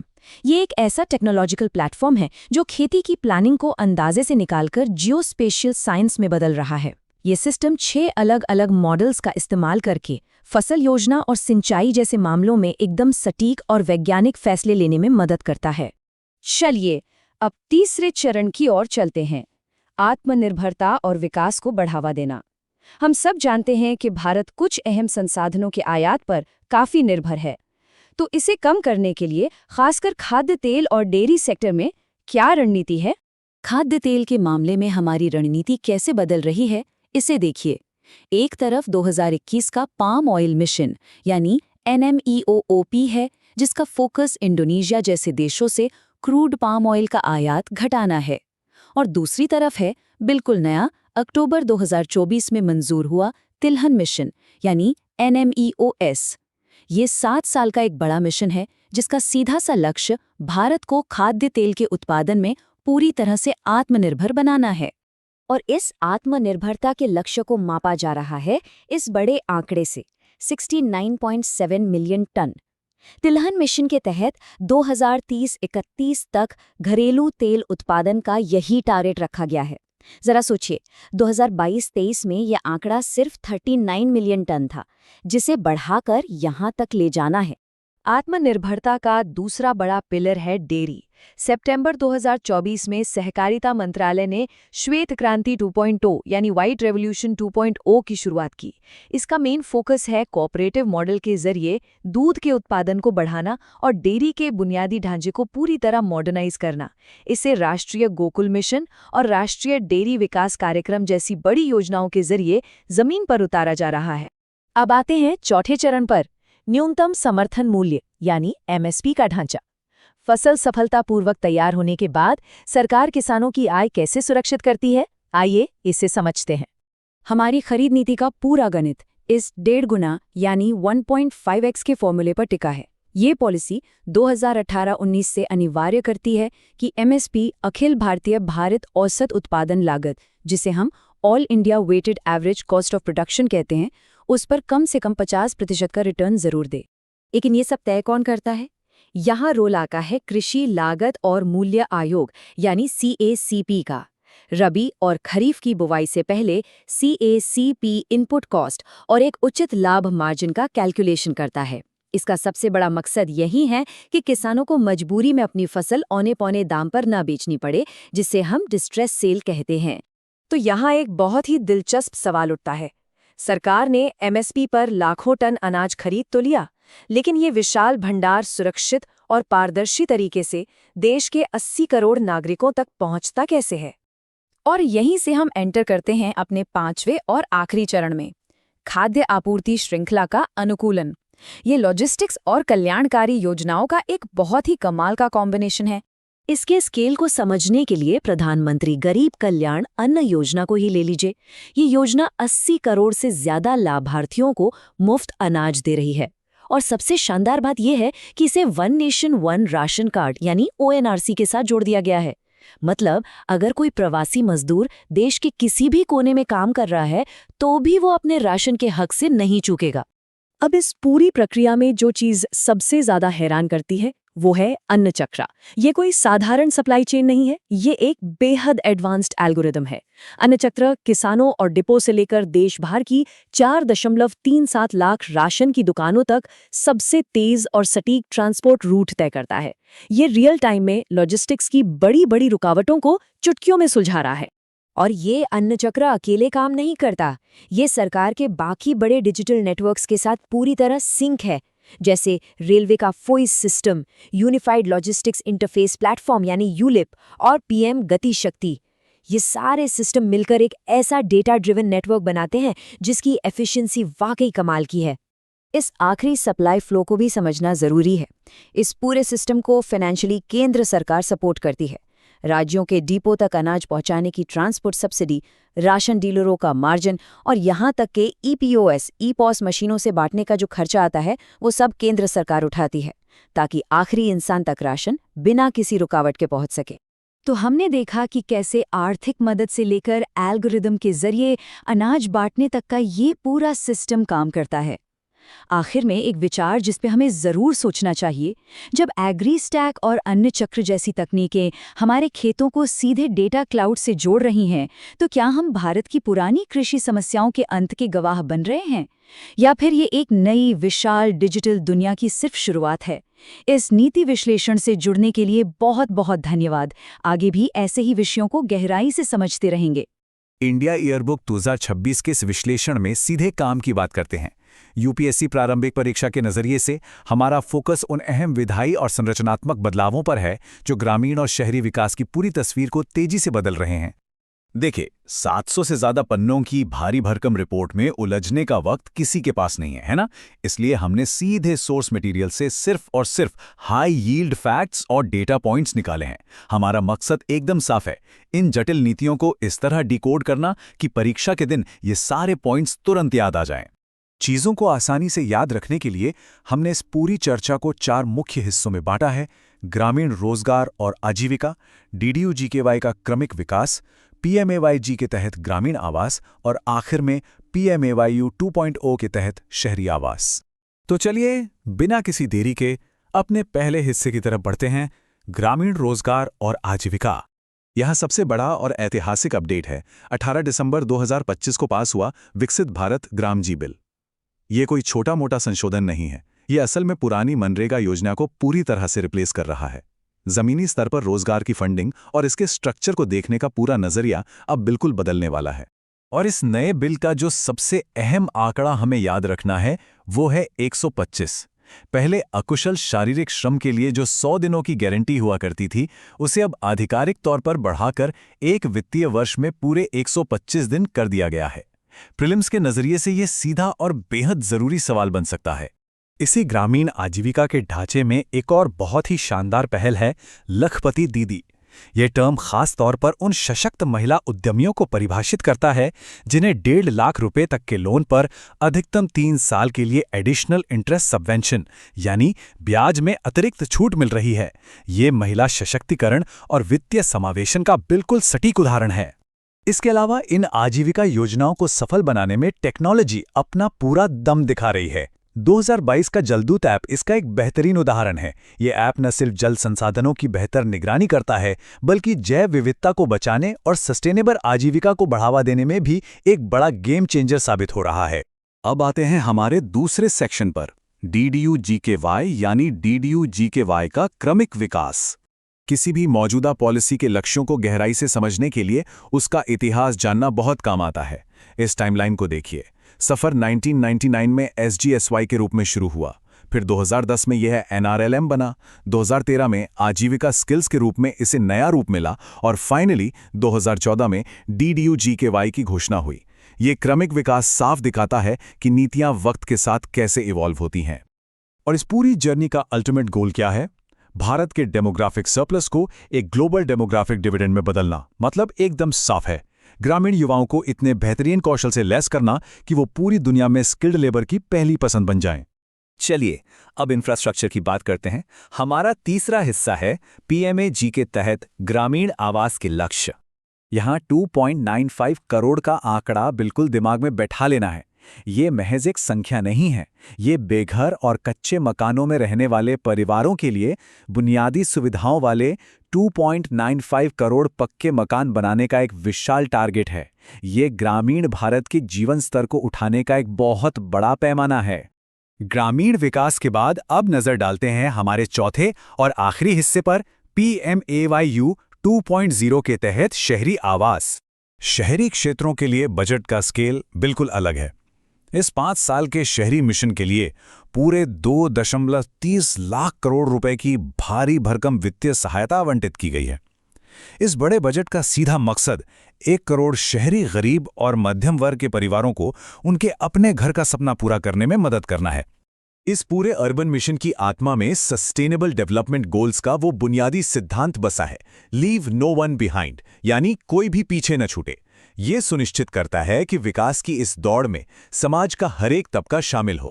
इसी अर्बन मिशन के तहत एक और कॉन्सेप्ट है जो परीक्षा के लिए बहुत अहम है, लाइट हाउस प्रोजेक्ट्स या LHP।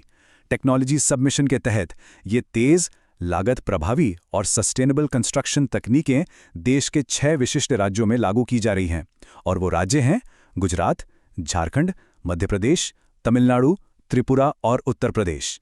इन आधुनिक परियोजनाओं का सीधा असर हमारे शहरी विकास की गति पर पड़ने वाला है। तो इस विश्लेषण के अंत में एक बड़ा सवाल उठता है। जरा सोचिए, जब एक तरफ विकसित भारत ग्राम जी बिल जैसी ऐतिहासिक रोजगार गारंटियां बढ़ रही हैं और दूसरी तरफ ग्रामीण और शहरी हाउसिंग इंफ्रास्ट्रक्चर में इतना बड़ा निवेश हो रहा है, तो ये बदलाव इस दशक के अंत तक भारत की अर्थव्यवस्था की नींव को किस तरह ट्रांसफॉर्म करेंगे। इन नीतियों का आपस में गहरा संबंध है और इनका मिला-जुला प्रभाव ही भविष्य की दिशा तय करेगा। इस चर्चा में शामिल होने के लिए बहुत बहुत धन्यवाद। नमस्ते। इंडिया एयरबुक 2026 पर आधारित इस महत्वपूर्ण चर्चा में बहुत बहुत स्वागत है। आज हम बुनियादी ढांचे और शासन यानी इंफ्रास्ट्रक्चर और गवर्नेंस से जुड़े उन सबसे अहम तथ्यों को डिकोड करने वाले हैं जो सीधे तौर पर सिविल सेवा प्रारंभिक परीक्षा में पूछे जा सकते हैं। तो चलिए बिना किसी देरी के इस विश्लेषण की शुरुआत करते हैं। अब ये जो सोर्स डॉक्यूमेंट सामने है, ये असल में भारी भरकम एयरबुक का एक बहुत ही स्मार्ट निचोड़ है।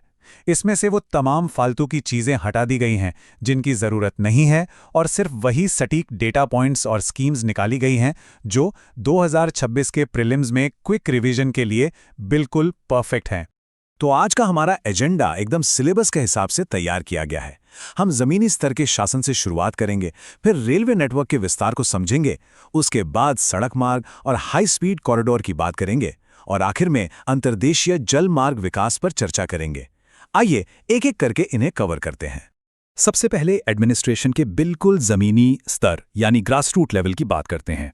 हम ये देखेंगे कि कैसे सरकार अविकसित क्षेत्रों को बिल्कुल उनकी जड़ों से टारगेट कर रही है, और यहीं पर आता है आकांक्षी ब्लॉक या एस्पिरेशनल ब्लॉक्स का कॉन्सेप्ट। अब इस नंबर पर जरा गौर करते हैं, 500। प्रीलिम्स के लिए ये आंकड़ा याद रखना बहुत ही क्रूशियल है। दरअसल भारत के 27 राज्यों और केंद्र शासित प्रदेशों में फैले हुए कुल 500 ब्लॉकों को इस विशेष विकास पहल के लिए चुना गया है। दिलचस्प बात यह है कि ये कोई एकदम नई शुरुआत नहीं है। ये पहले से चले आ रहे आकांक्षी जिला कार्यक्रम यानी ADP का ही एक एक्सटेंशन है। इसका मेन फोकस है गवर्नेंस में सुधार करना, ताकि डेवलपमेंट सीधे निचले स्तर तक पहुंचे। अगर एग्जाम में बहुविकल्पी प्रश्न आता है तो सर्विस डिलीवरी या सेवा वितरण एक बहुत ही अहम कीवर्ड साबित होगा, क्योंकि यही जमीनी स्तर पर जीवन स्तर को बेहतर बनाने का असली जरिया है। चलिए अब गवर्नेंस से आगे बढ़ते हुए हम अपने दूसरे सेक्टर पे फोकस करते हैं, रेलवे नेटवर्क का विस्तार। ये देखना बहुत मजेदार है कि कैसे बड़े बड़े इंफ्रास्ट्रक्चर प्रोजेक्ट्स भौगोलिक दूरियों को मिटा रहे हैं, खासकर नॉर्दर्न कनेक्टिविटी के मामले में। इस संदर्भ में USBRL यानी उधमपुर श्रीनगर बारामूला रेल लिंक सबसे महत्वपूर्ण है। ज्योग्राफी के नज़रिए से इसका प्राइमरी फंक्शन समझना बहुत ज़रूरी है। ये 272 किलोमीटर लंबा एक ऑल वेदर रेल कॉरिडोर है। मतलब मौसम चाहे कितना भी खराब हो, भारी बर्फबारी ही क्यों ना हो, ये कश्मीर घाटी को देश के बाकी हिस्सों से जोड़े रखेगा। ये सिर्फ एक रेलवे लाइन नहीं, बल्कि एक रणनीतिक लाइफलाइन है। और जरा सोचिए, हिमालय की उन मुश्किल पहाड़ियों में ऐसा कनेक्शन बनाना कितना चुनौतीपूर्ण रहा होगा। इस पूरी परियोजना में पूरे 943 पुल बनाए गए हैं, है ना कमाल की बात? यह विशाल इंजीनियरिंग स्केल भारत की बढ़ती हुई ढांचागत क्षमता का एक जीता जागता सबूत है। इसी से जुड़ा एक और फैक्ट है जिसके प्रीलिम्स में आने के बहुत हाई चांसेस हैं, और वो है जम्मू कश्मीर के रियासी जिले में स्थित चिनाब ब्रिज। इसे दुनिया के सबसे ऊंचे रेलवे आर्च ब्रिज के रूप में बिल्कुल पक्के तौर पर याद रखा जाना चाहिए। पूरे USBRL परियोजना का ये सबसे प्रमुख आकर्षण है। रेलवे के बाद आइए अब भारत के हाईवे और सड़कों के बड़े मैक्रो लेवल टारगेट्स पर नजर डालते हैं। ये जो 98% का महत्वाकांक्षी टारगेट है, ये अपने आप में एक बहुत बड़ी बात है। इसका सीधा सा मतलब है कि साल 2047 तक देश की 98% आबादी को हाई स्पीड कॉरिडोर के 100 किलोमीटर के दायरे में जोड़ने का इरादा है। मतलब लगभग पूरा देश एक फास्ट ट्रांसपोर्ट नेटवर्क की आसान पहुंच में होगा। और ये सब हवा में नहीं हो रहा है। आज की इंफ्रास्ट्रक्चर प्लानिंग पूरी तरह से डेटा ड्रिवन हो चुकी है। 2047 के इन लक्ष्यों को हासिल करने के लिए GSTN, टोल डेटा और PM गति शक्ति प्लेटफॉर्म जैसे अलग-अलग डेटा सोर्सेज को एक साथ इंटीग्रेट किया जा रहा है। परीक्षा में तार्किक सवालों के लिए इस डेटा एकीकरण को समझना बहुत ही जरूरी है। बुनियादी ढांचे से जुड़ा एक और सटीक नंबर जो दिमाग में फिक्स कर लेना चाहिए वो है 34,800 किलोमीटर। ये कोई सामान्य आंकड़ा नहीं है, बल्कि भारतमाला परियोजना के तहत नेशनल हाईवे कॉरिडोर बनाने का एकदम स्पष्ट टारगेट है। 2017 में लॉन्च होने के बाद से भारतमाला आज भी देश का सबसे बड़ा इंफ्रास्ट्रक्चरल प्रोग्राम बना हुआ है। इसका मुख्य उद्देश्य 580 से ज्यादा जिलों को जोड़ना है, पर सबसे बड़ा बदलाव ये है कि इसमें पारंपरिक सड़क निर्माण से हटकर कॉरिडोर आधारित विकास यानी कॉरिडोर बेस्ड डेवलपमेंट पर जोर दिया जा रहा है। यहीं पर परीक्षा में थोड़ी कंफ्यूजन हो सकती है, इसलिए भारतमाला और पर्वतमाला के बीच का फर्क एकदम क्लियर होना चाहिए। जहां भारतमाला नेशनल हाईवे और कॉरिडोर पर फोकस्ड है, वहीं पर्वतमाला परियोजना का पूरा ध्यान पहाड़ी और दुर्गम इलाकों में राष्ट्रीय रोपवे विकसित करने पर है। पर्वतमाला का मेन पर्पस है मल्टी मॉडल ट्रांसपोर्ट को बढ़ावा देना और लॉजिस्टिक्स की कॉस्ट को कम करना। अब हम परिवहन के उस सेक्टर की तरफ बढ़ते हैं जिसे अक्सर अनदेखा कर दिया जाता है, लेकिन जो इकोनॉमी के लिए एक गेम चेंजर है। इनलैंड वाटरवेज यानी अंतर्देशीय जलमार्ग। जलमार्ग विकास परियोजना या जिसे हम JMVP कहते हैं, उसके लिए इस खास रूट का डिटेल याद रखना आवश्यक है। ये गंगा, भागीरथी, हुगली नदी सिस्टम पर नेशनल वाटरवे 1 यानी NW1 को कवर करता है और इसका एग्जैक्ट रूट है वाराणसी से हल्दिया। इसे बिल्कुल भूलना नहीं है। इसी नेशनल वाटरवे से जुड़ा हुआ एक और शानदार प्रोग्राम है अर्थ गंगा। जैसा कि नाम से ही पता चलता है, ये नदी के किनारों को व्यापार, टूरिज्म और लोकल रोजगार के लिए सक्रिय हब बनाने पर केंद्रित है। यह क्षेत्रीय विकास के लिए सच में एक बहुत बड़ा कदम है। UPSC में अक्सर वाटरवेज और नदियों को मैच करने वाले सवाल आते हैं, तो इस टेबल को अपने दिमाग में अच्छे से बैठा लेना चाहिए। नेशनल वाटरवे 2 ब्रह्मपुत्र नदी पर स्थित है और नेशनल वाटरवे 16 बराक नदी पर है। ये डायरेक्ट फैक्चुअल डेटा है जो एग्जाम में सीधे सीधे पूछा जा सकता है। अब इस विश्लेषण को खत्म करने से पहले एक बहुत ही गहरी बात पर विचार करते हैं। जरा सोचिए, जब ये सभी अलग अलग मोड्स यानी रेल, सड़क, रोपवे और जलमार्ग एक साथ पूरी तरह से इंटीग्रेट हो जाएंगे, तो 2047 तक भारत की लॉजिस्टिक कॉस्ट पर इसका कितना बड़ा असर पड़ेगा। यही आपस में जुड़ा हुआ नेटवर्क ही देश की भविष्य की एफिशिएंसी को तय करेगा। इसी विचार के साथ आज के इस चर्चा को हम यहीं विराम देते हैं। नमस्ते दोस्तों, सीधे पॉइंट पर आते हैं। आज के इस सेशन में हम इंडिया एयरबुक 2026 का एक बहुत ही क्रिस्प और हाई यील्ड रिवीजन करने वाले हैं। हमारा पूरा फोकस जल संसाधनों और पर्यावरण से जुड़े उन कोर फैक्ट्स पर रहेगा जो आपके आगामी प्रीलिम्स के लिए एकदम गेम चेंजर साबित हो सकते हैं। अब देखिए, ये पूरी ईयर बुक पढ़ने बैठेंगे तो महीनों लग जाएंगे। इसलिए हमने क्या किया है, 700 से ज्यादा पेजों के घने जंगल को काटकर सिर्फ और सिर्फ वो काम की बातें निकाली हैं जो सीधा आपके एग्जाम में हिट करेंगी। कोई एक्स्ट्रा थ्योरी नहीं, बस प्योर डेटा और फैक्ट्स। तो आज का हमारा रोड मैप क्या है, फटाफट से 4 चीजें कवर करेंगे। पहला, भारत के वाटर अवेलेबिलिटी स्टैट्स। दूसरा, जल शक्ति अभियान के गोल्स। तीसरा, प्रायोरिटी वाली नदी जोड़ो परियोजनाएं। और लास्ट में बायोस्फीयर रिजर्व्स का नेटवर्क। चलिए सबसे पहले बात करते हैं भारत में जल उपलब्धता के आंकड़ों की। जरा इन नंबर्स के पीछे की कहानी समझते हैं। इस डेटा में जो सबसे चौंकाने वाली बात है ना, वो है ये भारी अंतर। देखिए, हमें बारिश से लगभग 4000 बिलियन क्यूबिक मीटर यानी BCM पानी मिलता है। सुनने में बहुत बड़ा नंबर लगता है, राइट? लेकिन रुकिए, प्राकृतिक अपवाह या रन ऑफ के बाद ये सिर्फ 1999.20 BCM रह जाता है। और असली कहानी तो ये है कि हम इसमें से सिर्फ 1139 BCM ही इस्तेमाल कर पाते हैं। मतलब 4000 से सीधा 1139। ये बहुत बड़ा ड्रॉप है और यही वो गैप है जो हमें वाटर क्राइसिस की तरफ ले जाता है। और एग्जैक्टली इसी गैप को भरने के लिए आता है हमारा दूसरा टॉपिक, जल शक्ति अभियान के लक्ष्य, जो कि एक mission mode water conservation approach है। अब सवाल उठता है कि इस अभियान को ग्राउंड लेवल पर लागू कौन कर रहा है? जल शक्ति मंत्रालय के तहत 2 खास डिपार्टमेंट्स इस पर काम कर रहे हैं। पहला है जल संसाधन, नदी विकास और गंगा संरक्षण विभाग और दूसरा है पेयजल और स्वच्छता विभाग। प्रीलिम्स के मैच द फॉलोइंग सवालों में अक्सर ऐसे नोडल डिपार्टमेंट्स पूछ लिए जाते हैं, तो इन्हें एकदम दिमाग में बिठा लीजिए। इस अभियान के कोर ऑब्जेक्टिव्स क्या है?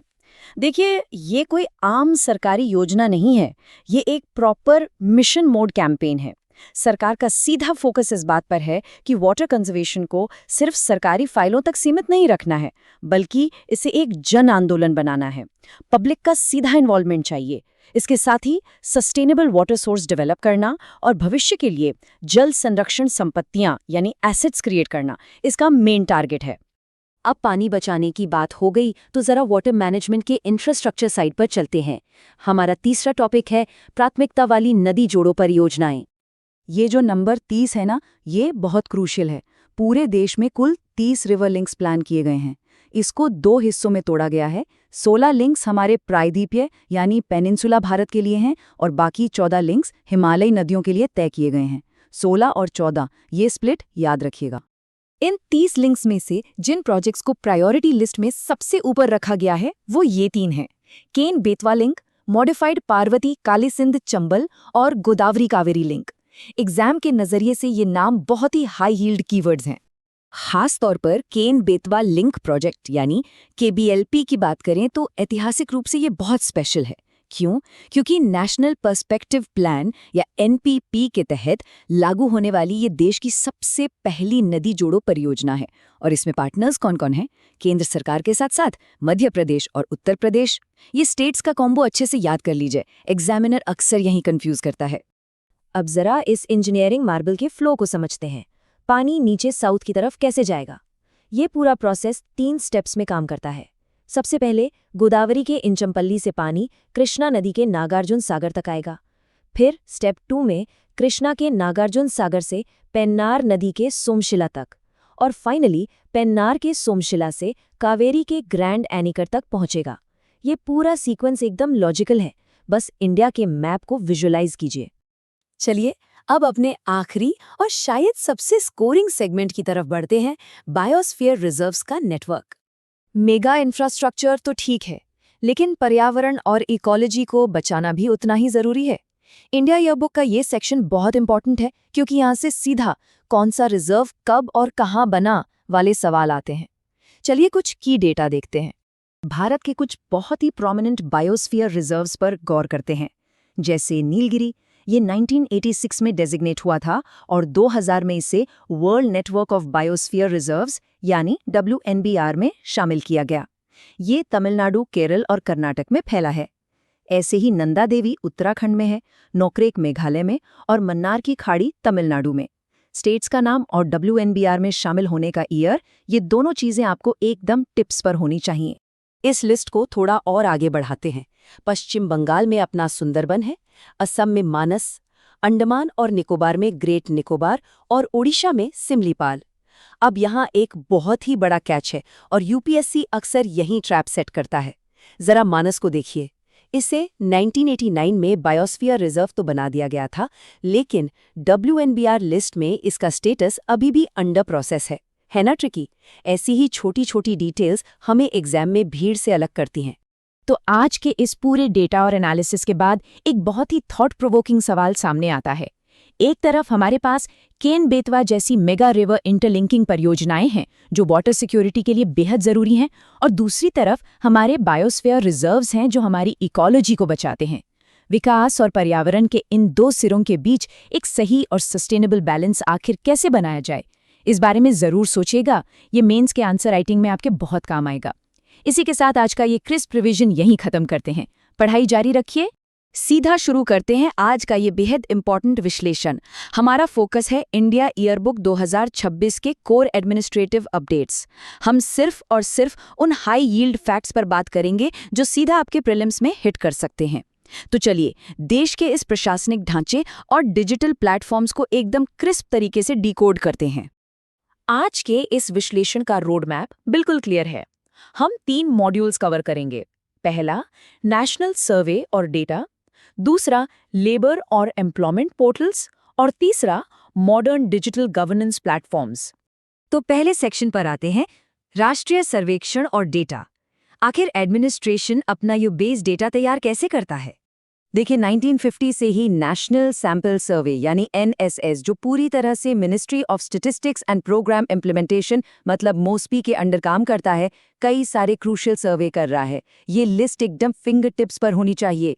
इसमें आपका पीरियोडिक लेबर फोर्स सर्वे यानी PLFS आता है, असंगठित क्षेत्र के उद्यमों का वार्षिक सर्वेक्षण या ASSUSE आता है। इसके अलावा सोशो इकोनॉमिक सर्वे, इंडस्ट्री और service sector, travel and tourism और कैपेक्स यानी कैपिटल एक्सपेंडिचर जैसे इंपॉर्टेंट सर्वे भी इसी का हिस्सा है। यही वो बेस है जिस पर देश की सारी नीतियां टिकती हैं। अब डेटा कलेक्शन से आगे बढ़ते हैं सेक्शन 2 पर, श्रम और रोजगार पोर्टल। देखते हैं कि ministry of labour and employment मोल असल में ग्राउंड पर काम कैसे कर रही है। सबसे पहले बात करते हैं ई-श्रम पोर्टल की। इसका कोर मैंडेट एकदम क्लियर है, देश के अनऑर्गेनाइज्ड वर्कर्स का एक नेशनल डेटाबेस बनाना। और सबसे खास बात क्या है, ये पूरा सिस्टम आधार सीडेड है। मतलब सिर्फ सेल्फ डिक्लेरेशन के बेसिस पर वर्कर्स को एक यूनिवर्सल अकाउंट नंबर या UAN मिल जाता है। ये अपने आप में एक बहुत बड़ा गेम चेंजर है। अब यहाँ थोड़ा ध्यान दीजिएगा, क्योंकि एग्जाम में कंफ्यूजन यही क्रिएट होता है। नेशनल करियर सर्विस या NCS पोर्टल ये पूरी तरह से एम्प्लॉयमेंट सर्विसेज के लिए है, मतलब जॉब ढूंढने वालों के लिए एक डिजिटल प्लेटफॉर्म। लेकिन दूसरी तरफ जो श्रम सुविधा पोर्टल है वो लेबर मिनिस्ट्री का एक यूनिफाइड वेब पोर्टल है। दोनों का पर्पस बिल्कुल अलग है और ये डिफरेंस आपको बिल्कुल क्लियर होना चाहिए। आगे बढ़ते हैं आत्मनिर्भर भारत रोजगार योजना यानी ABRY पर। आत्मनिर्भर भारत 3.0 पैकेज याद है ना? उसी के अंडर इसे अनाउंस किया गया था। इसका मेन फोकस था कोविड के बाद इकोनॉमी को बूस्ट करना और जो जॉब्स चली गई थीं उन्हें वापस ट्रैक पर लाना। और हाँ, ये इम्प्लीमेंट होता है EPFO के थ्रू, ताकि वर्कर्स की सोशल सिक्योरिटी भी पक्की हो सके। अब बात करते हैं इस योजना के सबसे कैची पार्ट की, 15,000 रुपए। ये वो एग्जैक्ट फिगर है जिस पर सीधे सवाल बनते हैं। ABRY में एलिजिबिलिटी का सबसे बड़ा क्राइटेरिया यही है कि नए एम्प्लॉय की मंथली सैलरी 15,000 रुपए से कम होनी चाहिए। बिल्कुल क्लियर, कोई डाउट नहीं। अब जरा इसके फाइनेंशियल मैकेनिक्स को ब्रेक डाउन करते हैं। गवर्नमेंट का कंट्रीब्यूशन 2 तरह से होता है और ये डिपेंड करता है एस्टैब्लिशमेंट के साइज पर। पहले केस में गवर्नमेंट पूरा 24% देती है, जिसमें 12% एम्प्लॉय का और 12% एम्प्लॉयर का हिस्सा होता है। वहीं दूसरे केस में सरकार सिर्फ एम्प्लॉय का 12% शेयर पे करती है। लेकिन दोनों ही केसेस में एक बात कॉमन है, ये फायदा एग्जैक्टली 2 साल के लिए दिया जाता है। चलिए अब अपने आखिरी मॉड्यूल की तरफ शिफ्ट करते हैं। Section 3, digital governance platform. ये वो इंफ्रास्ट्रक्चर है जो स्टेट और सिटीजन के बीच का गैप खत्म कर रहा है। डिजी लॉकर नाम तो सुना ही होगा। इसके काम करने के तरीके को अगर हम सिक्वेंशियली देखें तो याद रखना बहुत आसान हो जाता है। पहला, ये आपके डॉक्यूमेंट स्टोर करता है। दूसरा, आप उन्हें आसानी से शेयर कर सकते हैं। तीसरा, ये आपके सर्टिफिकेट्स को तुरंत वेरीफाई करता है। और चौथा, जो इसका अल्टीमेट गोल है, ये फिजिकल पेपर्स लेकर चलने का झंझट हमेशा के लिए खत्म कर देता है। डिजी लॉकर के बाद उमंग की बात करते हैं। इसका फुल फॉर्म ही इसका काम बता देता है, unified mobile application for new age governance. Public administration में इसकी सबसे बड़ी अचीवमेंट ये है कि इसने सैकड़ों गवर्नमेंट टू सिटीजन यानी G2C सर्विसेज को एक सिंगल डिजिटल स्पेस में ला दिया है। मतलब अलग अलग ऐप्स का कोई चक्कर नहीं, सब कुछ एक जगह पर मौजूद है। गवर्नेंस से थोड़ा आगे बढ़कर अब हम अपनी कल्चरल और हिस्टोरिकल ब्रॉडकास्टिंग हिस्ट्री पर नजर डालते हैं। ये टाइमलाइन देखिए। 2004 में दूरदर्शन आर्काइव्स सेटअप किए गए थे ताकि हमारे ऑडियो विजुअल कंटेंट को प्रिजर्व किया जा सके। फिर 2018 में एक बड़ा स्टेप लिया गया। आकाशवाणी और दूरदर्शन दोनों के आर्काइव्स को मर्ज करके प्रसार भारती आर्काइव्स के अंडर ला दिया गया। ये हमारी हेरिटेज को बचाने का एक बहुत ही सिस्टमैटिक एफर्ट रहा है। और आज देखिए, वही प्रिजर्व किया हुआ हिस्टोरिकल डेटा नए डिजिटल प्लेटफॉर्म्स पर धूम मचा रहा है। यूट्यूब और एक्स के अलावा अब प्रसार भारती ने अपना खुद का OTT प्लेटफॉर्म लॉन्च कर दिया है, वेव्स। ये डिजिटल डिस्ट्रीब्यूशन के फील्ड में एक बिल्कुल नया फ्रंटियर है। लिटरली सरकारी ब्रॉडकास्टिंग अब सीधे स्मार्टफोन्स और स्मार्ट टीवी तक पहुंच रही है। तो इस पूरे विश्लेषण को समअप करते हुए एक बहुत ही इंटरेस्टिंग सवाल उभर कर आता है। जरा सोचिए, ई-श्रम के इस मैसिव डेटाबेस से लेकर वेव्स OTT के डिजिटल डिस्ट्रीब्यूशन तक ये जो पूरा इंटरकनेक्टेड वेब बन रहा है, ये आने वाले दशक में सरकार और नागरिक के रिश्ते को किस तरह से बदलने वाला है। ये डिजिटल इंटीग्रेशन पब्लिक एडमिनिस्ट्रेशन का फ्यूचर है और इस पर मेंस के पर्सपेक्टिव से जरूर सोचना चाहिए। इसी थॉट के साथ आज का ये विश्लेषण यहीं खत्म करते हैं। Keep learning.